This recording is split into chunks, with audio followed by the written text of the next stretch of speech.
Yo. What's up? What's going on, everybody? Hey, this is your host, Dimitri with the PPP Panthers Prime podcast. Shout out to YouTube. Shout out to Twitch. What's going on? What's up, man? Happy Sunday to everybody, man. Hope y'all doing good, man. Hey, shout out to everybody that's watching on Twitch right now, man. Yeah, my son.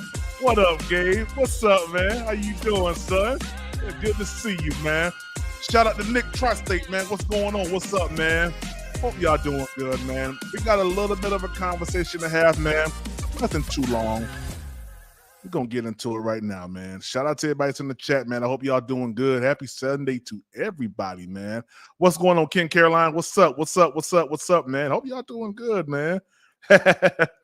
My son said good. That's what's up, man. Good to see you, Gabe. Shout out to everybody that's on Twitch, man. We are now streaming on Twitch as well, and I'm excited about it. It's a new platform to get this podcast out, and I am excited about it, man. So we got a little bit of a conversation to have, and Gabe, keep streaming, okay? Daddy loves you. Daddy loves you, man. All right, let's get into this, guys. So, of course, you guys know that the Carolina Panthers have placed or have put out their roster changes going into the start of the training camp season. Training camp is upon us, and it sounds so good. I'm not even gonna lie to you, man. I'm so excited. I'm excited about what the Carolina Panthers are going to do this season. I'm excited about training camp. We will be at me, Gabe, little Micah, and Layla will be back together again, and I'm super excited about it. Getting back into the stadium, getting back into the football, feel, and just atmosphere of football. I just love it so much. What's up, Candy Girl? And guys, also, if you are enjoying the channel, you guys see I got some new graphics up. We're doing everything self-funded now. So if you can, no more super chats, no more super stickers. Cash App and Venmo. Because YouTube has been tearing your boy up. Just want to let y'all know that. So if you want to support the channel and you want to donate to the channel, those are the ways that you can donate right there at the bottom of the screen. I would no longer place a ticker up unless I'm on a different screen. So it's readily available to you guys there if you are enjoying the channel and you want to support the channel. Those are the ways that you can donate to the channel going forward. All right, cool. So also on August 25th, I am holding a YouTube monetization seminar. All right. This is going to be a quick guide for those people who want to start a YouTube channel. If you have something that you want to talk about, you have something that you want to get out and you want to make it a podcast, I'm going to give you a quick guide on how to get started from A to Z so you don't fall into the pitfalls that I have fallen into starting up my YouTube channel. Hopefully I can get you monetized. I'm hoping in less than 6 months. That's my goal, to get you at least into the YouTube partnership program where you can start making money. And hey, that seminar is going to be on the 25th of August. It's only $35. And I will drop the link inside the chat for you guys right now. So if you guys would like to go ahead and sign up for that and start, making your way into this content creating world. I'm going to go over things like AI tools, how to create, decent thumbnails, editing software that I use. You'll get the whole nine that I'm doing when it comes down to this podcast, along with other podcasts that I have started up. Like I haven't done anything with it yet because I've been so busy, but Sports Talk Uncensored. I have Truth in the Word. I have another podcast called DB The One, which is a fitness channel. Yeah, you guys are going to watch me lose weight. So I have a couple things out there right now that I am working on and trying to get out and get going. So hopefully you guys can, partake in some of those other podcasts that I do have, as well as joining up for this here seminar. What's up, Big Tight? How you doing, man? So this is the seminar link that I just dropped right there inside of the chat. So it's $35, and the reason why I'm charging $35 is because I'm giving you about an hour and a half to 2 hours of teaching on how to go from A to Z when it comes down to starting a YouTube channel. So you don't even have to think about it. All right. It's not even a thought process. Oh man, should I do this? No, I'm going to give you a step. I'm going to hold your hand for $35 to go ahead and get you going. So yeah. Eternal 252. I guess you missed it, my brother. We ain't doing super chat, super stickers no more, man, because they taking too much money. So, guys, the Cash App is right there at the bottom. Venmo is right there at the bottom. If you want to support the channel, I do appreciate it, though. If you want to support the channel, you can do it through these ways that are here at the bottom of your screen. But nonetheless, we're going to shout out my brother, Eternal 252. What a ball. Go. Shout out to Eternal 252. All right, Quantum. What's up, Quantum? Good to see you, my brother. All right, guys, we're going to get started here. Of course, you guys know that the Panthers did put out their Puplist roster changes, whatever you want to call it, at the start of, I guess you can say, well, it ain't really the league year, but we're getting ready to go into training camp and then preseason, right? So they're getting all that stuff together. All right. So I have a couple slides that we're going to just go over just so you guys can stay abreast of what's going on. Of course, you guys do know that training camp starts this week, and I'm excited. It's going to be fun. It's going to be exciting. All right, the first person we're going to start with here, just to get you guys abreast to what's going on. All right, so Yosh Neiman has been placed onto the PUP list for undisclosed injury. Now, I couldn't really find too much on why Yosh was added to the PUP list. I do know that he did have a possible knee injury when he was, what's going on, y'all? Shout out to you guys. What's up, Carolina Blue? What's going on, man? When he was with the Green Bay Packers. Don't know if that's the reason why he's been placed onto the PUP list. I will say this, that having him on the team for me is a plus because he can play both left tackle and right tackle. I don't know if he could play any guard position, but I do know he can play left and right tackle. And when he was with Green Bay, he did poster up the least amount of, at least pressures getting to the quarterback while he was, in the roster. So he's a vital part of this team, in my opinion. And it's just, something that I guess the Panthers may be taking some precautionary, steps towards. There's really only one, maybe two people on here that I think really has a true issue. And you're going to see what I'm saying once we keep going. But Yosh Neiman is, in fact, on the PUP list. Probably will be off of that pretty soon, giving maybe another physical. All right. Shout out to Carolina Boy 843 for that $1.99 super chat. Appreciate you for that. He said strong on PPP. I appreciate that, man. Thank you so much for the super chat. And like I said, guys, going forward, if you can use these giving options down here, Cash App or Venmo, because YouTube is tearing your boy up. All right, let's keep going. So that's Yosh Neiman. All right, let's head over to Amari Barno. Now, I do know Amari Barno does have a knee injury. I don't know to what extent it is, but he is also on the PUP list. All right. Now, let's head over to this one right here. We do also have Cam Sims. Cam Sims is a guy who I do like, came from Washington, and he was with another team as well. He is on the PUP list, but it's not that serious. This is a physical dependent, PUP list acquisition. So not something that's, too drastic. You see what I'm saying? I do believe that he'll be elevated to at least being able to play with the team, very, very shortly, along with Charles Smith-Wade. Charles Smith-Wade is another physical dependent, PUP list, person. So I do believe that these two guys will clear. I don't think that there's anything that's really, ailing them, or at least it hasn't been disclosed. I should say that. So really do need Charles Smith-Wade. We are thin at the cornerback position. Maybe something that, we can look at as far as acquiring, a Stephon Gilmore. I don't think he's been signed yet. We are thin at cornerback in my position. We was thin at cornerback last year, and this is something that I feel we need to address ASAP with the Carolina Panthers. We do not need to play around with with our cornerback position this year. We just don't. It's the reason why we lost in 2022. It's the reason why we lost.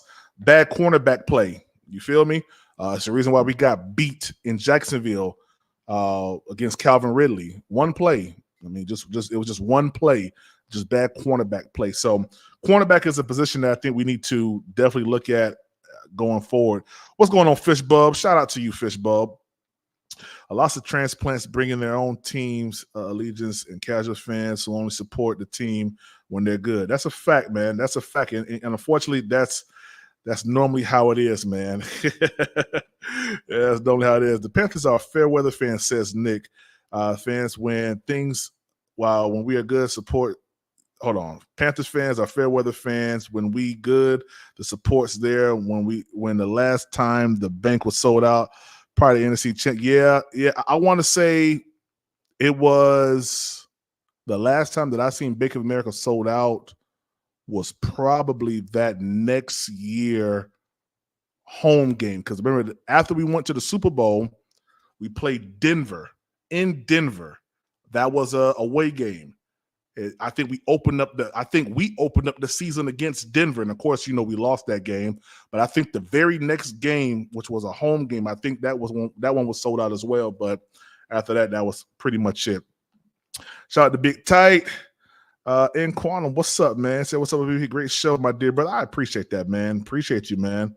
All right, let's head over to the next person here, which is going to be Jalen Coker. Now, I've looked high and low to see why Jalen Coker was added to the Puplist.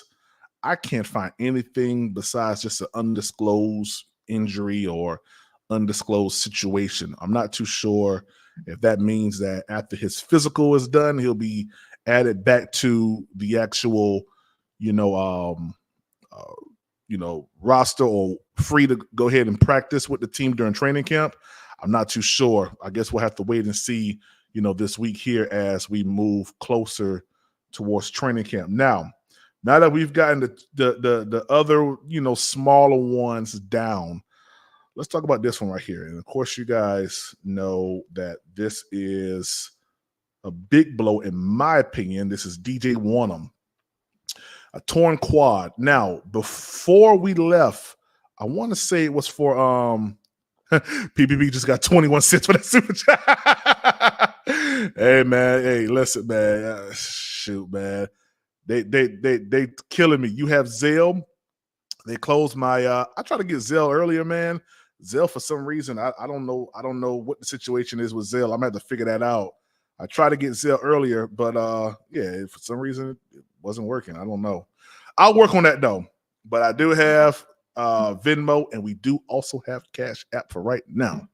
Now, if you guys also want to do Apple Pay, you could do that too, and I could throw my number in the back chat. But we'll use these two for right now. All right, cool. So DJ Wanham, man, this is something that I didn't want to happen. Defensive end, he had a regression right around. I think Dave Canellis talked to us about that during OTAs, if I'm not mistaken. A little bit after, I think it was in camp and OTAs, that his situation has regressed and has gotten worse. And of course, he is not practicing right now. I would love to see this turn out better than what it is, because we need DJ Wanham on the team. Jadeveon Clowney has been cleared. He's ready to go. Caleb Von Kaysen, the acquisition that we got from the Jacksonville Jaguars, he's ready to go. And I would love to see DJ Wanham out there on the field as maybe a two-headed monster, like how we had with Hassan Reddick and Brian Burns on that field with Jadeveon Clowney and possibly Caleb Von Kaysen, who I think can play in some cases. All right, in some cases, I know he's a linebacker, but in some cases, he can be good on the line of scrimmage, blitzing the quarterback or just creating the edge for us that we need, whether it's in the run game or, some type of screen situation. I think he's very, very headsy in the way that he plays. I've been watching a lot of tape from Jacksonville with Caleb on Kaysen, and I like what I see, especially with him up on the ball. All right. I don't really like him too much out, in coverage, but up on the ball, I like his decision making, his ability to sift through traffic and get to the actual, ball carrier and or quarterback. So looking forward to hearing some good news from this situation here. And then we have our rookie, running back, second round pick. I'm I'm not gonna lie. There's a possibility that he could be elevated, and that's good. If he's elevated before we start training camp, I'm going to feel a whole lot more better than if he is elevated sometime later. Like I want him to be elevated this week here so that he can get into the groove, knock the rust off, in a sense, and get going. Of course, guys, I always bring up the I said, can I mail you a check, PPP? No, sir. I don't take no checks. Yeah, I don't take no checks. Nah, I don't take no checks, man. Checks, no, sir. Yeah, cashier's check, I'll take that all day. Yeah. I'll take cashier's check all day, but just a check? Nah, I don't know about that. Stevie the Bull says, why is it undisclosed? Like they got a game. Hey, man, I don't know, man. I don't know, man. It's just undisclosed, man. Be wise. What's up, man? He said Bama tore his ACL. Oh, Barno tore his ACL. Okay, Barno tore. Okay, go. I thought Barno's on was yeah, it was knee. So yeah, I mean, he's hopefully he's recovering from that. That's the only thing I could find. So you say Barno tore his ACL. Okay, that's cool. Let's see. What other comments we have? Big Tight said, I think they're just bringing on some players. I think they're just bringing on some players slow. Okay.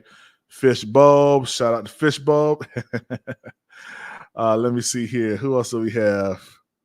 Stevie said, Carolina Panthers rep 2 states. That's a fact, man. North and South Kakalaki. True Prime. Let's see who else. 336 Boston. What's up, man? What's up, man? I've been noticing that when I go live, I don't really be reading like the chat, man. So I'm trying to get better with that. Fishbowl said Venmo is beating me up. Why is it beating you up, man? I don't know why it's doing that. Tell it stop beating you up, man. But yeah, so Jonathan Brooks, let's get to this real quick. Now, when it comes down to what you say, Ross, what you say? Pressing people purposefully. Hey, man, y'all funny with this, man. Hey, I do be pressing people. I ain't gonna lie, man. I do be pressing people. That's a fact. Hey, real quick, guys, if you guys do want to become a moderator here at Panthers Prime Podcast, it is only $20 to become a mod before the season starts. Once the season does start, then it does go to $30 per person if you want to become a mod. So if you want to become a mod, you can Cash App and make sure you put mod and your YouTube name inside of the description. Okay, if you want to become a mod, make sure you put the word mod in parentheses and also put your YouTube name so I can know who you are and I can make you a mod. All right, cool. So when it comes down to Jonathan Brooks, I know that he can be elevated at any time from what the report has been saying. My son said, PPP fans, y'all follow me. Son, so you get banned for that. I'll do that, big boy. I'll do that, son. My son, hey, y'all, my son started streaming on Twitch, right? And he's been kind of salty. He's been a little bit salty because he's been getting 3-4 views and stuff like that. But I just keep telling him, keep putting out content, keep streaming, son, and you'll be good. But yeah, man, if you guys can and you guys have a Twitch, please go and follow Gabe Bird. Yeah, hey, he hustling, Nick. He really is. He hustling, man. Yeah, man. Hey, 336 Boston. I don't know if they're I don't know if they're hiding it, but I'm not too sure. I'm not too sure if they're hiding it, but I don't know. That's I guess that's something that we got to find out and figure out. You know what I mean? Uh let's see. Inquano said, "Thank you for covering this Jonathan Brooks ACL thing. We had quite a few knockdown drags out over." Oh yeah, man. Hey, listen, man. The dude can definitely come back and at any time and be elevated, to the active roster. So I don't think it's too much to kind of worry about right now, even though I am concerned. If he doesn't come back this week, I'm going to start, my concern level is going to start getting higher and higher, because this didn't happen to Miles Sanders, but the actual him not being in training camp and being in preseason did happen. Now, I don't know if Jonathan Brooks isn't going to be able to make it for training camp or preseason, but if he's not, I don't want him out there week one like how we did Miles Sanders last year. And you guys saw the production that we got out of Miles Sanders last year. It was subpar. It wasn't good. So, that's my whole thing with that. Hey, shout out to Rock Solid, man, for becoming a member of Panthers Prime podcast, man.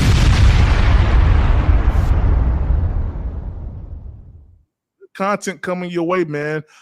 Training camp stuff is going to be amazing. I'm gonna be out there with my pen and pad like I'm a real beat writer, because I want to, I gave you guys everything in my last video on what I will be looking for at training camp. I don't care about the longest pass. I don't care about no flashy catches. I want to see how Bryce Young and the offensive line works in tandem. I want to see these wide receivers. As far as their route concepts, that's what I'm looking at as well. I'm looking at how well this defense, does. I'm looking at it. I want to see competitiveness, especially when we have the Jets joint practice. Those are things that I'm going to be looking at with a couple other things. And you guys can go and, look at that video that I put out about training camp and preseason. So, yeah, absolutely. So appreciate you, Rock Solid, for that. Unc said we down bad. What's up? To be honest with you, we're really not. It looks like a couple of these players are going to be able to, come back, when it comes down to Cam Sims. And I know Cam Sims probably isn't someone that's on your radar, but Cam Sims, Charles Smith-Wade is definitely someone that can be elevated, physical depending. So that's a good, thing there, at least in that regard. Yosh, of course, is dealing with possibly a knee injury.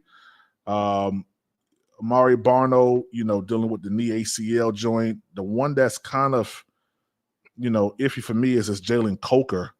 Jalen Coker has an undisclosed injury. Don't know what it is. I'm not too sure about, what's going on with him, but I like Jalen Coker because I think he brings a level of security when you don't have JT Sanders in the game. Adam Thielen's going to be looked at, but Jalen Coker is one who I feel is just as good. Hear me out. Just as good as possibly Adam Thielen with his hands and his route running ability. Okay, so I think that I think we should be good, if he comes back. The two that I have our issue with is, of course, Jonathan Brooks and also, DJ Wanham. So we're talking about him right now. Like I said, if he is able to come back, I think it'd be good for him to come back this week here. But we gotta have something going on as far as the running back room that's going to be positive. Yeah, I like Chuba Hubbard. Yeah, I like Raheem Blackshear. If this was 2022 and we just had them two along with Deontay Foreman, I'm like, ain't no need for us to even talk. And by the way, if we would have kept them, we would have had the cheapest backfield in the whole entire NFL that was productive last year. Chuba Hubbard is only guaranteed, I believe, about $1.2 million. Raheem Blackshear, I believe, is like around 725, if that. And then you have, of course, we would have had Foreman up on maybe a 2-year deal worth a 1-year deal worth $3 if we would have done that, like what they did with Chicago. So we would have had the cheapest backfield. But at all points right now, this is where we're at. I need to see Jonathan Brooks this week. I'm not gonna lie to you. I need to see him elevated this week, and then moving forward to getting some type of reps going on, and I will feel a whole lot more comfortable with this. So I'm going to drop the link. That's all I got to say. I'm going to drop the link, and y'all can go ahead and y'all can pull up, man. Of course, like I said, if you guys feel compelled to give, Cash App is down here at the bottom. Venmo is right there at the bottom as well. You can give in those ways right there. Let me remove all this from the studio real quick. Links in the chat. Now, to answer your question that you put in the chat, did we reach for Brooks? I think, like I said yesterday, I believe that if Brooks, if you're expecting Brooks to make a impact this year and he can't, then it would be a reach. If you're not expecting Brooks to make an impact this year, and which I don't think anyone would expect him not to make an impact because we drafted him for that purpose. But if you're okay with him taking a back seat for year one, then no, it's not a reach. It's not. Time will tell whether or not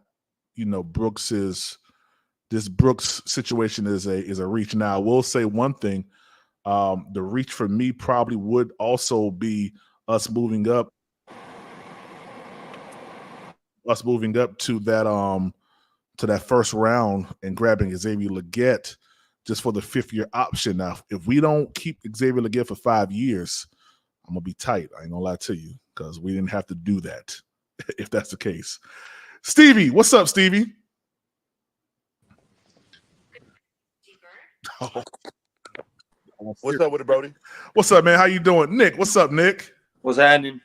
Nothing much, man. How you fellas doing, man? Cooling. Shit, cool. Got this bottle, boy. Yeah, I'm about to go to this barbecue. It's about to be lit. Okay. So how do you guys feel, man, about Brooks and all that's going on, man? I'm gonna pull it back on the screen. How y'all feel about this, man? I mean, I feel like we knew what it was with him. You know what I'm saying? Yeah. Just like when we drafted Jonathan Stewart, bro had an ACL injury or whatever. I forgot what injury Jonathan Stewart had some type of injury, and we just brought him along. You know what I'm saying? He was just Tatum with D'Angelo Williams. You know what I'm saying? So we already knew what it was. We got the best back in the draft. You know what I'm saying? It's all good. You feel me? Training camp ain't really gonna start until they put them pads on. Absolutely. So ain't nothing to really worried about. As long as by the end of July, no, not the end of July, by the end of August, yeah. As long as he get into a preseason game, I ain't worried about it. You talking about Brooks, Stevie? Yeah, Brooks. As long as Brooks he not. I don't think he's getting any snap in preseason, bro. None. He's not getting. He should. He's not gonna. And they shouldn't. His timeline. If you go back to you go back to November when he did the shit. Yeah, when he had the surgery. Yep, he had surgery right away. Yep. So he should be good right now, but they just taking his time with him. Which is the right thing to do. Which is essentially the right thing to do. You never want to rush anyone back, right? But I most definitely wouldn't want to just put him if he can. From what I'm understanding, he good. He on track. Everything good. There's no reason why he shouldn't be in no. And now if he ain't in no preseason game, that's when I start to be worried. He should be at least one preseason game. Yeah, at least one. And Quantum, what's up, man? I wouldn't want to put him straight out there. What's happening with your brother? Hey, man, hanging in there, gentlemen. Trying to what's happening, Quantum? What's up, Quantum? What's up, Nick? What's up, Stevie? What's good? All right, guys. All right, man. Good topic. Man. Good topic. Talk to us, man. What you think? What you think about Brooks, man? Well, here's where I'm at with Brooks. Okay, I have a multifaceted answer to that. I'll start with this. Brooks, in my opinion, was a really good draft pick. I don't think we reached for him because the talent level is so high. You know, he's a producer. Now, an Supposed to be a injury first could round occur. pick. Yeah. He's first round. That first round grade would have been there hadn't he not had the injury. So we all know he would have went higher. Absolutely, Quantum. Absolutely. He would have went first round if that injury didn't happen. He would have easily went first round. Now, Yep. I think we got a steal out of this, although it's like, okay, you ever seen those situations where you go to an auction and you buy a car that's got a little scratch on it, but they like discount it because no one wants to pay new prices for a scratch car? But guess what? You take that car to the auto mechanic, you get it buffed out, you get it repaired, boom, back like new again. And I think we're going to get the same thing out of him. I think he was worthy of a fourth round pick, considering the fact that we don't have to rush him back. Okay, it's not like we needed a running back day one. Chuba is plenty capable of carrying the load. Chuba can do it. Chuba would have had over 1,000 yards had he started the season last year. Miles, if Miles, big mouth, talky man wouldn't have gotten the start, you know, I think Chuba would have had well over 1,000 yards. He was very close with what he had. So if you look at in totality, you look at the fact that we don't have to have a day one starter out of Brooks right now. I think they can nurse him along closely, let him get the necessary medical care, let him rehab, let him continue to build. Okay, that's a steal in the rough right there. While Chuba is going to do his thing, and then they just ease Miles in there, and those guys can handle the lead. They can handle the load running the ball. Okay, and then you look at how Brooks went into his surgery immediately after he tore it. He's on track, like Stevie said. He's definitely on track to get back on the field sooner than later. But there's no need to rush him because we weren't like significantly killing it. I mean, in dire straits in the running game. I just think we didn't give Chuba the carries early enough. If we'd have let Chuba carry that ball from the beginning, you never know what we'd have in Chuba right now. But we didn't. Yeah, no, that's a fact, man. That's a fact. You know, I'm still, like I said, I'm still on the edge because of what happened last year with Miles Sanders. So I do understand what Stevie is saying. We got some time, you know, but man, I would like to see him at least be activated. You know what I mean? Before we move on into what we're going to go into. Hey, Roadmaster, what's up, man? No, don't rush him into action. They said when we drafted him, they weren't expecting him to play till week 6. That's correct. Yep. Hey, PPP. Why do we need him week 1 though? That's my thing. I think we're looking at this rather objectively or subjectively. Do we need him week 1 though? We got Chuba. Chuba is a very capable back. Like, do we need Brooks? We like to have him, but is it a necessity? Yeah, I would most definitely say Jonathan Brooks is way better than Chuba Hubbard. Oh, of course, he's an upgrade. So if it came down to need, I say we need him more. But is it smart though? No, hell no, it ain't smart. That's my point. So, but since you have, and that leads to my statement. You have a capable Chuba Hubbard that can run the ball, given the right protection up front and stuff like that. You know, we got those two new interior linemen. If you look at it, okay, with what he did last year, and I think Chuba didn't start to what, week 4 or something like that? 5? When did he start? Chuba? Yeah, he didn't start the season. It was probably like almost halfway through the season. That's what I'm saying. He had 900 and some yards. Probably like game 6 or game. Yes. Yeah. That's what I'm saying. So think about it. You start Chuba right away with the experience he has. Chuba is plenty fast. If you don't grab him, he gone. He gonna be out of there. Yeah, but the thing with Chuba is that they make it different from having Jonathan Brooks. Canales' whole shit is this. His whole thing is, all right, we want everything to look the same. So the defense can't predict what we're doing. When Chuba in the game, they know we're not passing the ball to Chuba. So they're going to put in Miles Sanders. So that's predictable. But with Jonathan Brooks in the game, we can run or we can pass it to him. You see what I'm saying? That's why we need him to get healthy and be healthy or whatever. But it's like, all right, I think it just all depends on, you know what I'm saying, how the season go. You know what I'm saying? What kind of offense? Yeah, I get what you're saying because you open up another outlet to him because he's a Swiss Army knife. He can catch, he can run. But guess what though? you want your Brooks to be there so you can open up that underneath stuff for Bryce when it gets a little congested up the field. He can't find anybody. You can just dump it off to the guys to check down. That's good. But look at this though. You have that tight end who's going to be ready to play. You still got Trimble who's plenty capable. Okay. You run some 2 tight end sets, maybe a little bit of motioning going on in there. You can do about anything with the way that Dave Canellis runs an offense. I went back and looked at a lot of the tape from disguised coverages and stuff like that he had to play in Tampa, and what he did with Baker, and how he was able to, move Baker around and move some of those running backs around, and just recognize what the defense was trying to do, and then exploit that defense with the strengths of what your offense is capable of. Some of those skill positions. I think we're going to have a similar type of effect. We got a Mike Evans type of dude in Leggett. Leggett will go down there and get the ball for you. You got some underneath guys that can run kind of like Godwin. Got a guy like that. I think Mingo can pull that off. I mean, we got guys, man. I mean, so if you think about it, we'd love to have Jonathan Brooks' strengths, but the quarterback. Oh, we need. Well, let's see. Well, let's see if our quarterback can step his game up. He's there. He's there. He just needs to step his game up a little. He just needs to come out of his shell. That's all. Bryce can throw the ball. He is capable of putting it where it needs to be. He's pretty accurate on the run, out of the pocket. He can hit the people in stride. He's good with that. Look. We only need Bryce to be effective. 15, 20 yards or so. And then you want to hit it. You want to be able to throw one long every now and then. Maybe twice a game, 3 times a game. You strike, 30 or 40 yards up the field. That'd be good. I mean, if he can hit it. If he hit the jet at like 10 yards, he might go to the house. That's what I'm trying to tell you. We don't need to have. Brooks. Same thing with Brooks. My sentiments exactly, my brother. Chuba ain't doing that though. Well, no, but Chuba is. You got to account for him because he's very fast. And if you don't tackle him, you'll see his tail lights. He'll be gone.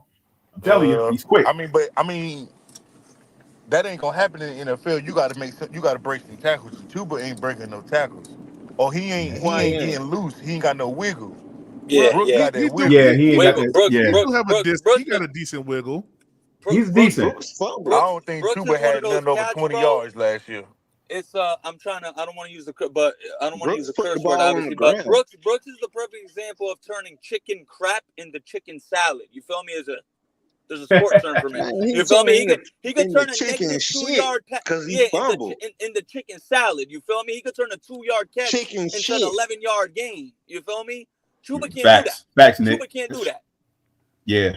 Hey man, my That's son. facts, Nick. Got a point, Nick. That's why we drafted him in the first place. I mean, I'm not gonna say that's why we drafted him. I think we traded back thinking that some cornerbacks was gonna fall to us, and they didn't. You know what I'm saying? Yep. And then once we realized we were gonna get the cornerbacks, that's exactly what happened. Because before we took Brooks, there was a string of corners that went like 5 out of the 5 picks before Brooks that we took. Like 3 of them were corners. So I think you feel me. Like it kind of didn't go to the. I mean, who are we to speculate? But I feel what Stevie's saying is right. Like we kind of got pressured into it because we saw the corners were going. Yeah, because we couldn't pass up that second round for next year. Yeah. No, you got to get that back. Yeah, you got to get that back. Facts. Yeah, and there was value there. There was value there. So that's why they took Brooks, even though he's hurt. The fact of the matter is, we understood that we did have a capable back on the squad. Chuba is a capable back. Let me ask y'all this real quick. He can't catch. I can't be on that long right now. But how would y'all have felt if we didn't trade down and the Rams ended up trading up to take Braden Fisk? Now, what if we stayed pat and we drafted Braden Fisk? Now we're looking at a defensive line of Derek Brown, Ashawn Robinson, and Braden Fisk. That is a more than serviceable defensive line, bro. Like, as much as I love Brooks, if I had the choice between Braden Fisk or Jonathan Brooks, I would take Braden Fisk. All day. Wow. I wouldn't say that because all day. Wow. I wouldn't say that because you know what I'm saying, the focus is making sure we got the right quarterback. You know what I'm saying? Mm-hmm. And our priority should have been offense, which it was. You know what I'm saying? So I don't know. I'm just saying this is not hindsight. What is it when it ain't hindsight? This is looking through a crystal globe. I don't think us getting Alshon Robinson then us tripling down and getting bruh. I don't think, you know what I'm saying? But here's my reason why, Stevie. You know why? Because running backs, look at the market now. You could go out and get just an example, Austin Eckler. What did Austin Eckler sign in Washington for? $5 million? You feel me? Like, you could go get a serviceable running back at a discounted price nowadays. You know what I mean? At a highly discounted price. But let me ask you something, Nick. You said Are we we can get a worried? running back? Yeah, we could have went Yeah, and you can signed get a a running running back back out for there. a serviceable. The running back. We got Blackshear on the squad too. We got 37 million. Blackshear. But guys, we have capable backs. Here's the deal.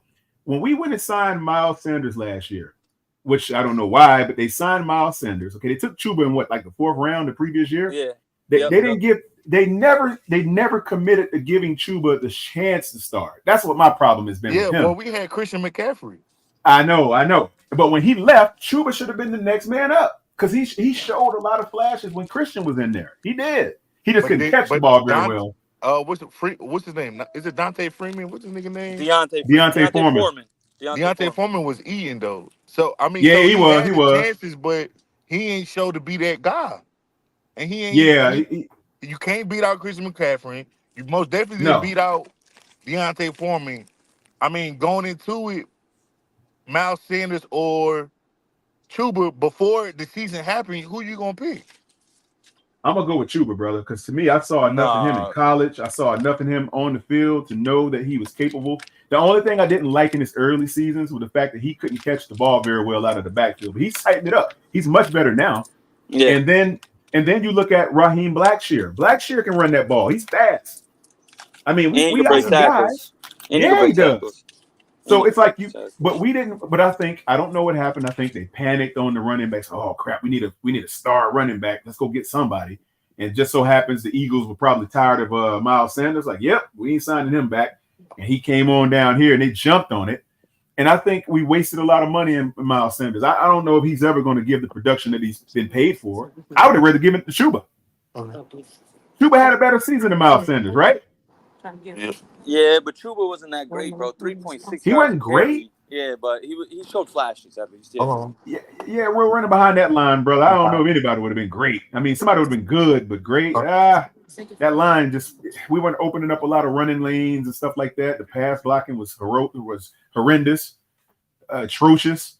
So it's like, let's see what now we've kind of shored up some of those key areas that will allow these guys to shine. Namely, Bryce. He should have a better season because of that. And Bryce let's better have a better season.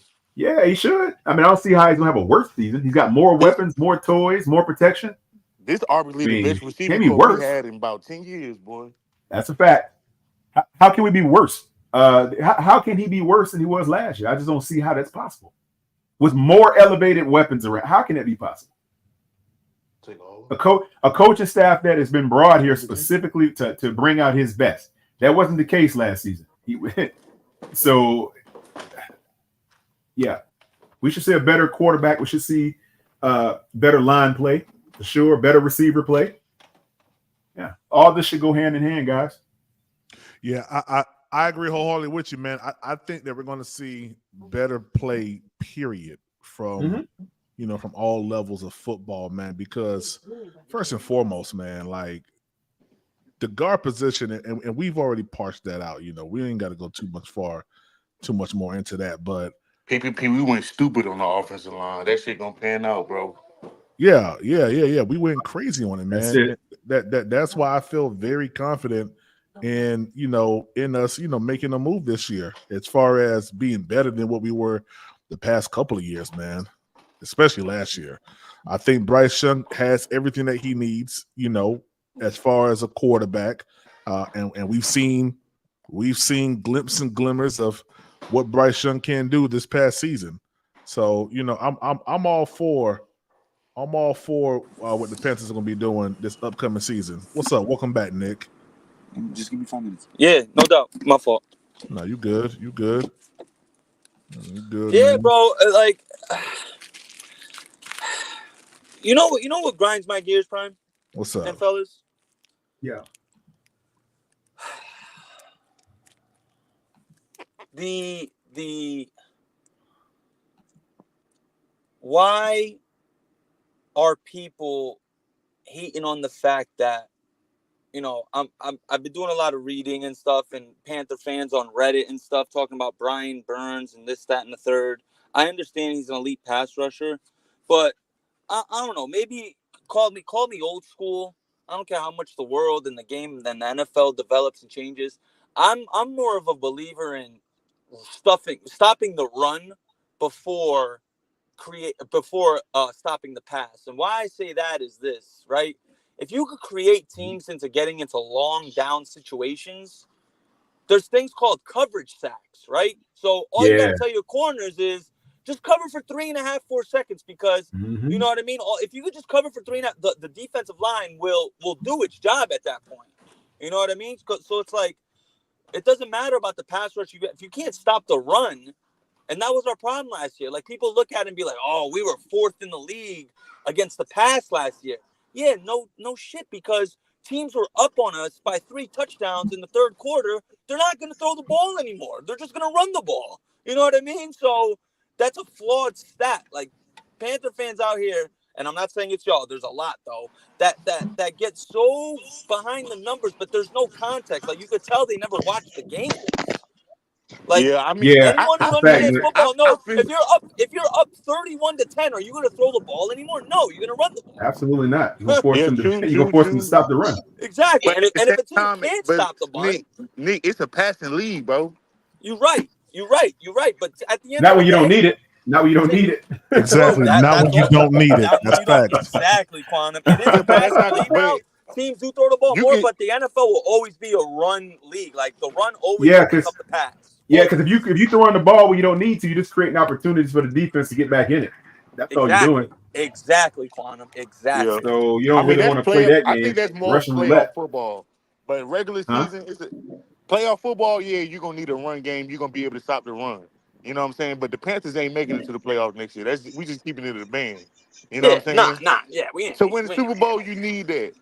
But it's a passing lead, bro. And at the end of the day, we ain't got no pass rush. And you're right on that, Stevie. But answer me this, Stevie, answer me this, right? Because I know you know this. Have you ever seen a team win the Super Bowl, be a Super Bowl winning team, and not be able to stop the run defensively? Oh, no, hell no. Never, right? Exactly. We should be. We most definitely going to be able to stop the run. We most definitely going to be able to stop the run this year. For sure. Way back, because that was our problem last year. We couldn't stop the run. For nothing. Yeah, it's just that passing attack. It's just that cornerback.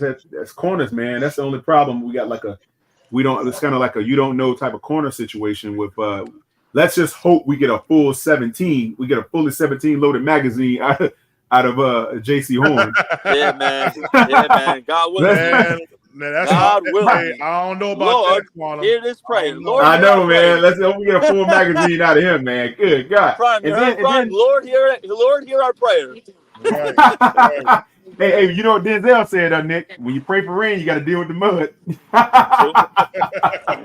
ain't lying there. You ain't lying. Hey, man. Hey, if we get, but guess what though? Like you just said it so eloquently well there, Nick. Coverage sacks, man. Look, hey, I don't care what anybody says. I think. See, here's an example. I was just doing some research earlier today, and I just realized and found out that Ryan Remzak, week 1 for the Saints, he ain't playing. He might not play. He's supposed to miss like 4 games. We got blitz that side. So you know what that means? Yeah. Say he might not play 4 games. So you know where that's going. Who's on that side? Clowney. Good luck blocking him by yourself. So you see what I'm saying? So that right there, there's your coverage sacks right there, Nick. Let me see if I can pull that up on Twitter. You saw that on Twitter? I said, what y'all doing? No. I was doing some research around the league, just checking on some blogs and stuff like that. And I saw something. I think what's my guy's name? He might have posted something about it. I think Clay from can't remember the name of his channel. The Rockstar Report? Yeah, the Rockstar. Yeah, he posted something on his Twitter about it. And then I went and did the research on it, and he's got this lingering knee thing going on. So he may miss 4 games. Ryan Remzak. Yep.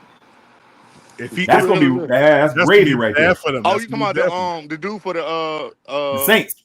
Yeah, I seen that. Tackle. Yeah. So you got Clowney over there. Now guess what? Nick, there's your coverage sacks right there, brother. Right? Because and we all know this, right? It's easier to stop the pass on 3rd and 14 than it is on 3rd and 5. Yeah, true. Oh Yeah, yeah, always. no doubt about Always. it. No doubt about it. Always. So it's like we got to get teams into long down situations, and we got to get off the field. Like as much as there were problems with our team last year, to be honest, in my opinion, defensively, the two biggest problems were stopping the run, and we were bottom 5 in 3rd down conversion, like getting teams off the field. When we got teams in the 3rd down, they usually got first downs on us. You know what I mean? So we need to be better at that off rip. Hey, how did they convert them, Nick? Getting off the field on 3rd downs. How did they convert? Did you see what it was that how they converted those mostly, Nick? I mean, it was either they had a short pass to make or they just ran. Or they just ran it. Exactly. Okay. Yeah, we didn't. It wasn't that. There you go, right there. It won't no 3rd and long. Down. You know what I'm saying? Exactly. We weren't putting it went on 3rd and long. 3rd down situations. Mm-hmm. Mm-hmm. That's a good point. I think. Now that I'm thinking about what Nick said, we is gonna be able to stop the run. We got a better offense. We may have not got better in the secondary, but we most definitely got better in the front 7. You know what I'm saying? We got 2 smart linebackers, and honestly, I don't think Shaq gonna play the whole year. I think they're gonna put in that boy Trayvon Wallace if he's smart enough. Oh, he's gonna be a good if he's back. smart enough. He's gonna be amazing. Because with that 3-4, the shit that make the 3-4 work, you gotta have 2 smart linebackers back there. You know what I'm saying? Josie Jewell. He good. There you go.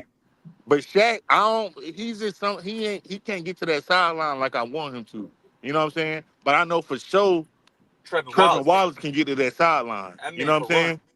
Yeah. He can run. That's why Dan Morgan got him, man. Exactly. Listen, he's aggressive.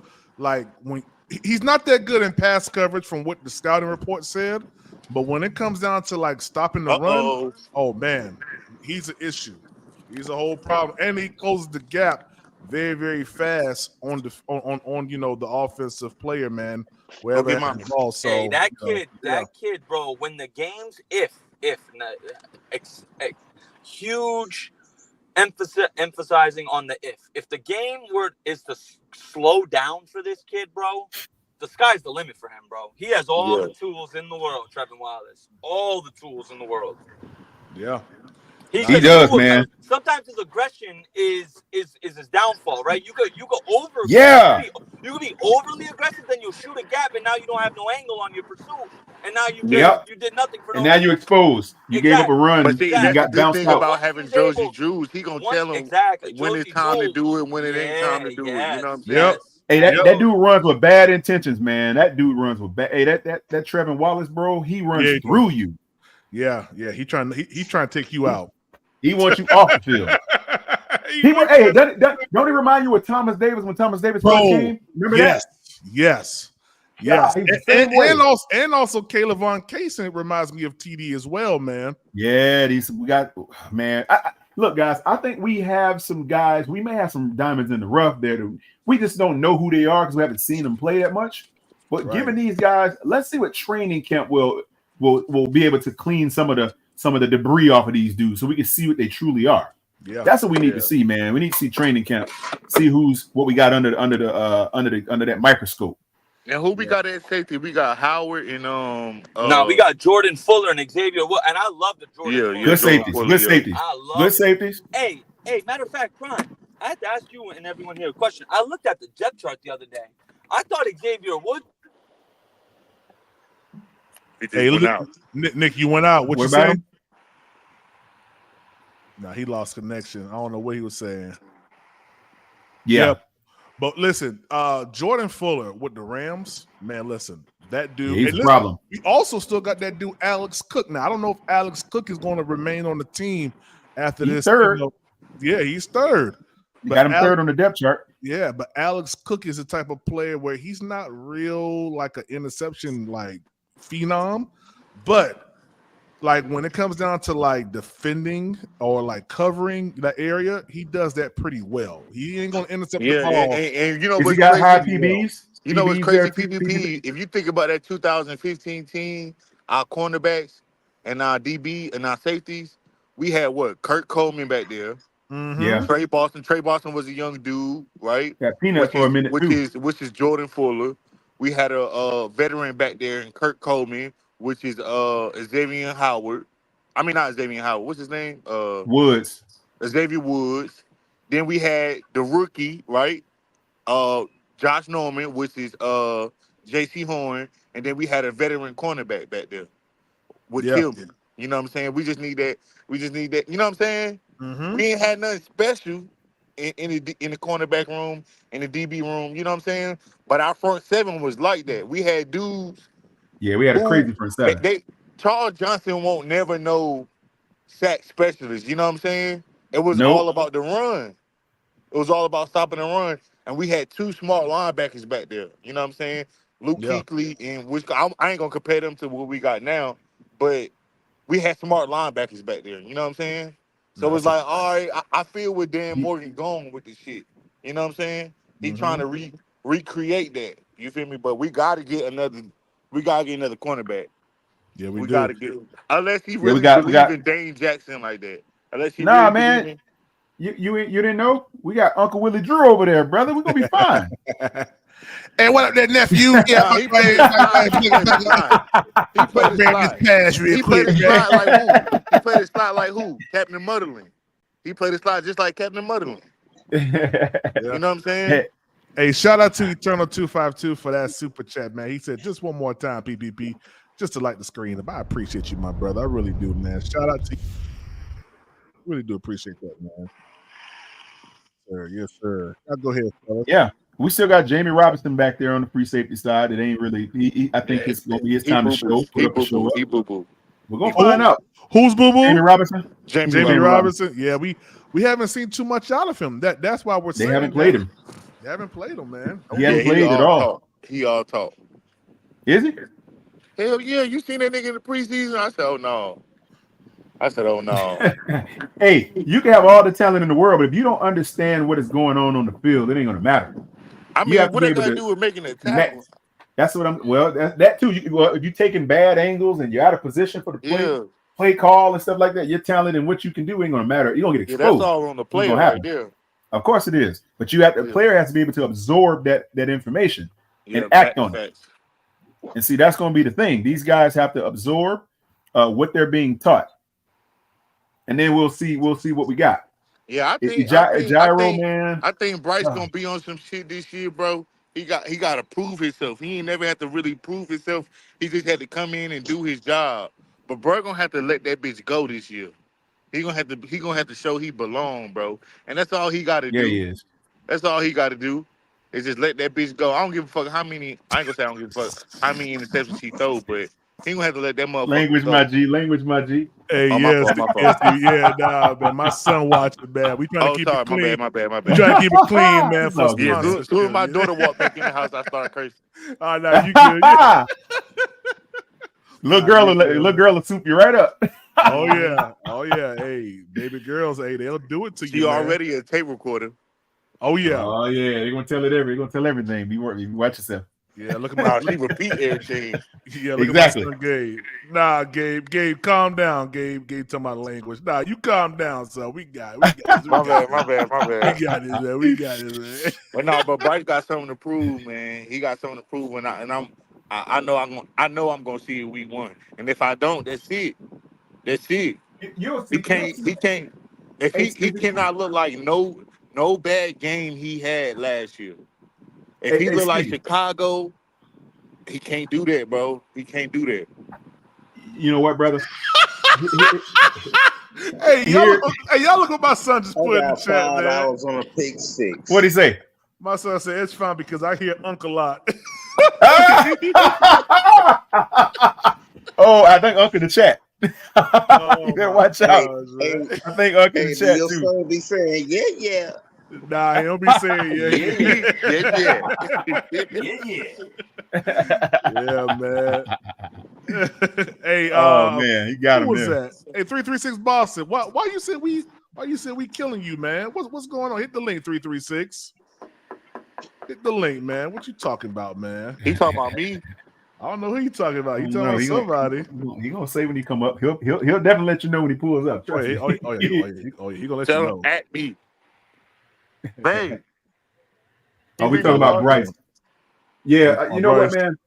Yeah, that's what I think. I think 336 might be referring to that Bryce comment. Here's the deal with Bryce, man. Last year, like I said, I've said this before many times. You had a guy that's had pretty much everything go his way. Now, whether that means he's skillful or talented or strong, or that's another discussion. He's had the ball. It's like his whole career. Okay, it's like when those guys are running to make tackles and somebody strip a fumble out and the ball bounced right to the other team. And you're like, yes, the ball has bounced to Bryce a lot. Okay, it's bounced to him. He's had a I pretty. would feel all that. I mean, his whole career. Look at his career up until yesterday. So he's had everything go his way. Like he's had good teams. He's been able to kind of, I don't know if you could say chameleon or whatever, but he's been able to blend in and do what he did on those teams that he's played for, whether they were really good or not. He's done well up until the pro level. So I don't know if he's ever been pressed to where he's had to come from behind. And, you know, I don't know if he's ever had to be in a position like that. Who you talking about? Bryce? Bryce? Oh, yeah, no. He's never been in that position, man. I mean, the worst he's gotten beaten was like, I mean, what team did he lose to? Was that Georgia that he lost to? Oh, yeah. In that game, in the big game. Yeah, he lost that one. Yeah, so and he lost a high school game that he shouldn't have lost to, but he was kind of like his dad was over the sideline talking to him. Because and guess the what? Players around him had to do everything. They did a lot. They did. But he led those dudes.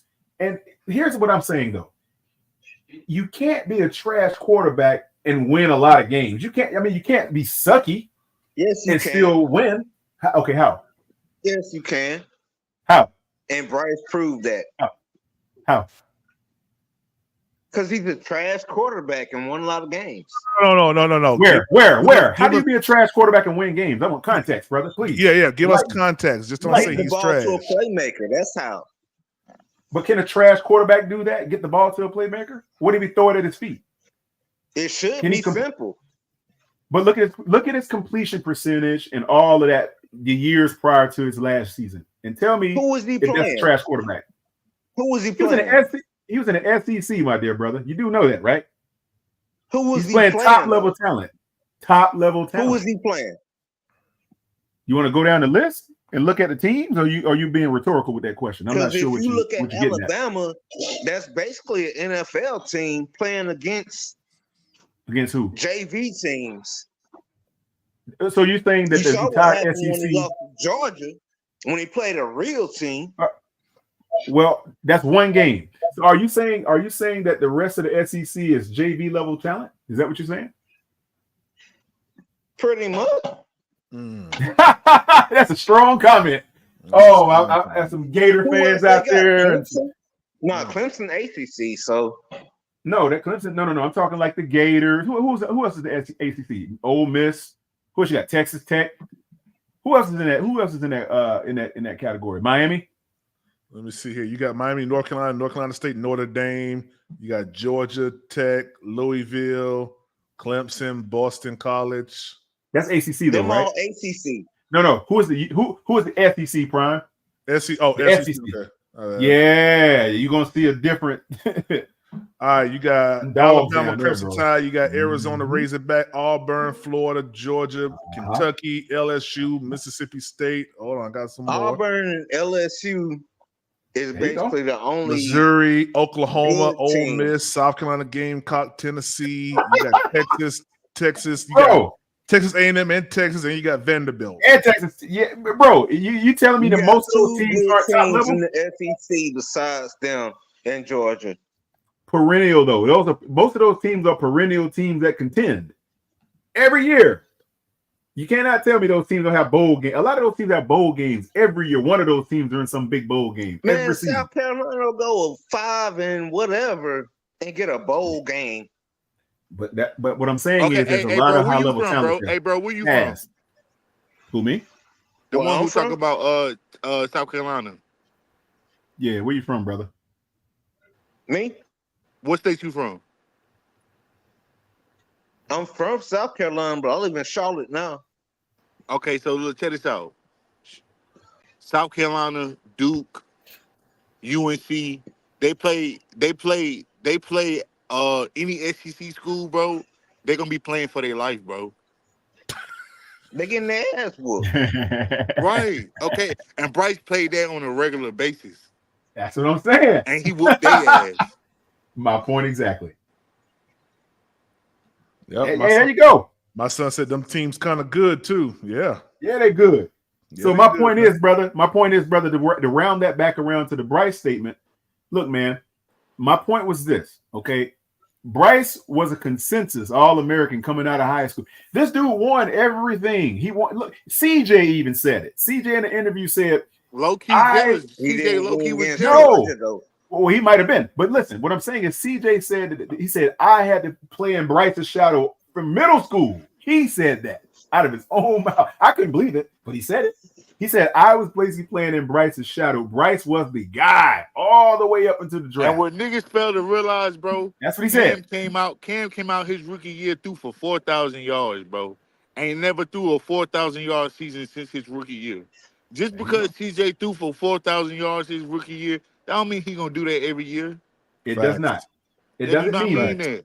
No. And Cam threw for 4,000 and rushed for another 1,000 and yeah, some change. That's true. And Cam was different. Well, he had Chazinski that first season too. It was a coach that liked to let you throw it. That's the big difference. He had Chud. That's the same season that we didn't have. That's the same season that we didn't even run the power I or none of that. We ran that play where D'Angelo would line up beside Cam and he hand the ball to him and he ran like that. There was no power running in that season at all. I don't remember any. No, Nah. So that was all read option based stuff. So that was allowing Cam to sling the ball the way he did. No, it was power too because the guards was pulling. Okay, yeah. But you still had him throwing to the tight ends and stuff like that. He was quick outs, boom, boom. So when you think about it, Cam was under that type of offense where he had a coordinator that tailored to that strength he ran in Auburn. So and I'm trying to tell, bro, you didn't have that in Bryce. If you look at Bryce last year, they say, his numbers went down. First of all his offensive linemen left the year before. Yeah, they were gone. Yeah, they left. His receivers left the year before. But when he had all them, that's when he threw for like 5,000 or almost 5,000 yards or some shit when he was at Alabama, when he won the Heisman. Then next year, all them niggas was gone. Bro still had them in the damn championship for the SEC. I have a question. Have we fielded any personnel similar to what Bryce had his last 2 seasons at Alabama? Have we fielded a team that we got it now though? We got it now. We do now. That's my point. We didn't have it last year. But last year we didn't have that, right? No, we didn't have it last year at all. We have nothing like that. Yeah. So how can you expect him to get the same type of production if he go into a worse team, which we all know the first overall pick goes to the worst team? They're going to have glaring deficiencies all over the team. We knew that. So I didn't expect Bryce to come out. We drafted the worst one. And let's be honest about what if he had a good season? Would Bryce be saying threw for 2,800 Well, we wasn't the worst team, Quantum, because we moved up. We was number 9. Yeah, but we traded with the worst team, right? Yeah.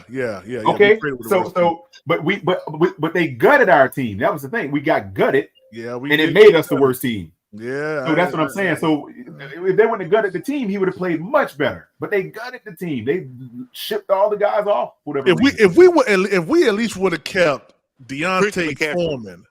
Yeah. I mean, at least Deontay Foreman.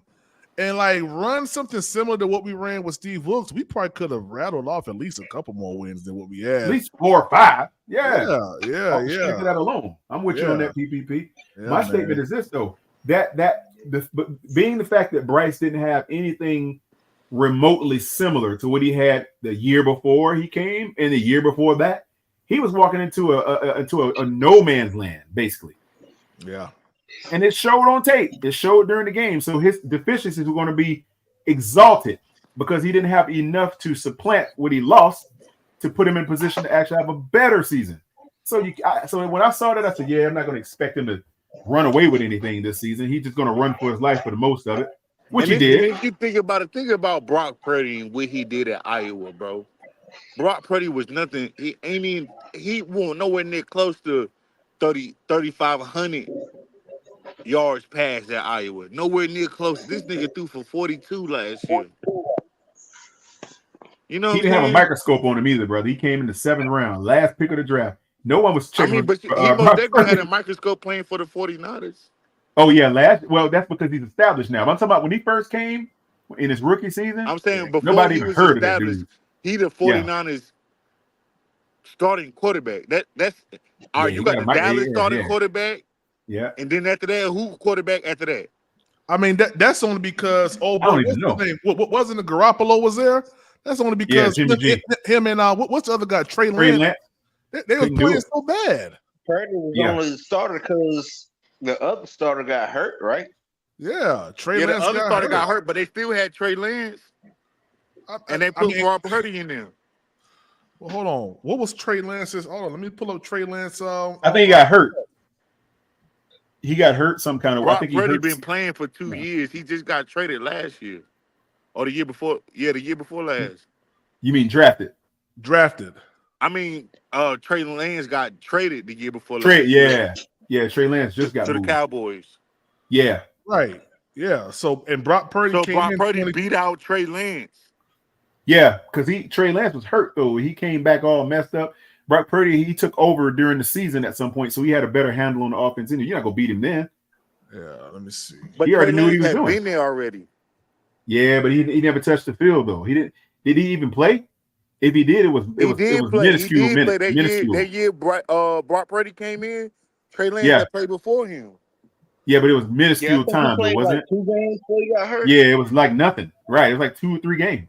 So Brock Purdy did play. I mean, Brock Purdy was on the team when Trey Lance was there. So Trey Yeah, Lance he's behind him though. Yeah, he was behind him. He was the third quarterback. Yeah. Correct. Yeah. Trey So Lance got hurt. Brock Purdy comes in. so Exactly. what Yeah. so who was ahead of Trey? Who was ahead of Brock Purdy? Trey Lance. So they only had 2 quarterbacks. No, they know Jimmy. Jimmy G. Jimmy G. Yeah. When did Jimmy G leave?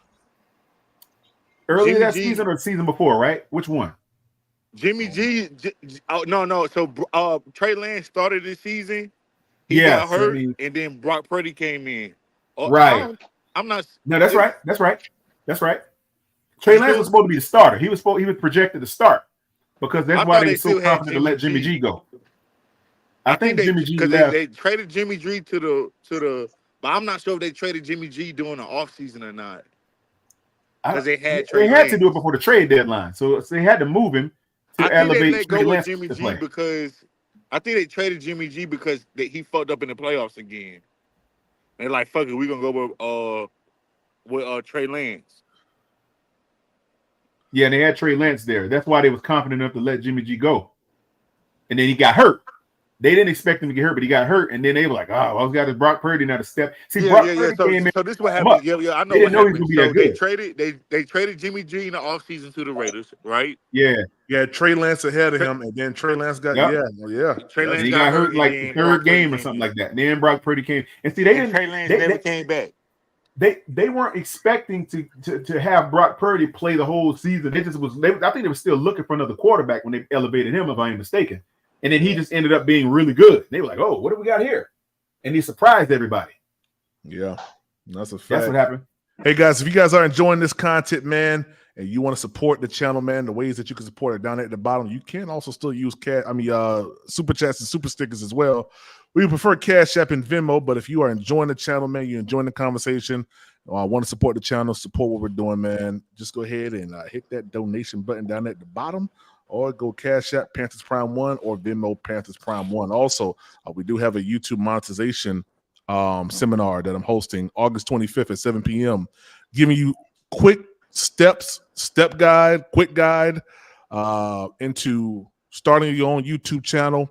It's going to be about an hour and a half, maybe 2-hour class, man, on A to Z, starting it from what your email is going to be to Google AdSense to AI tools and everything in between. So that seminar is going to be held on the 25th of August at 7 p.m. And I will post a link inside the chat momentarily. So if you are interested in starting your own YouTube channel, I got you, man. I got you. Go ahead, fellas. But no, I don't know what Jay talking about. Jay talking about I'd rather have Rattler on a different team. Like, what the fuck? What you talking about? Spencer Rattler. Ooh, don't nobody want Spencer Rattler. Spencer Rattler ain't that bad, is he? Yeah. I'm starting Spencer Rattler. I never watched him. You didn't see that game Spencer he got Rattler beat? over this little itty No, I bitty didn't see mug. it. At Oklahoma, where you can throw the ball for free in the Big 12, it don't cost you nothing. Wow. Yeah. See, when you playing out there in those divisions, in those conferences, man, that you have those. It's kind of like you got those guys that played at the North Dakota States and all that. And And they end up keep being on talking about Jake Plummer, bro. Spencer Come Rattler on, was man. thrown at South Carolina in the SEC. That's all Why Howard they right talking there, about bro. Jake Plummer and shit, bro? Yeah. Come on, bro. Yeah, Jet Plummer or Jake They Plummer, want a whatever his Jake name is, DeLome or some he's shit. not. They just like the name Jake. No, no. His dad was Jake Plummer. The son is Jack Plummer. I think that's what it is. Yeah, Oh. Remember for the Broncos? He played for the Broncos. Man, get the fuck out of here. Hell no. Stevie, stop cussing, man. Oh, my bad. You good, My man? bad. No, They you want good. a Bronny James. They want let Bronny in. Rattler was the one throwing to Leggett. You said what? Rattler he went to Leggett. South Carolina. He went to South Carolina's quarterback? Yeah. Oh, I didn't realize that.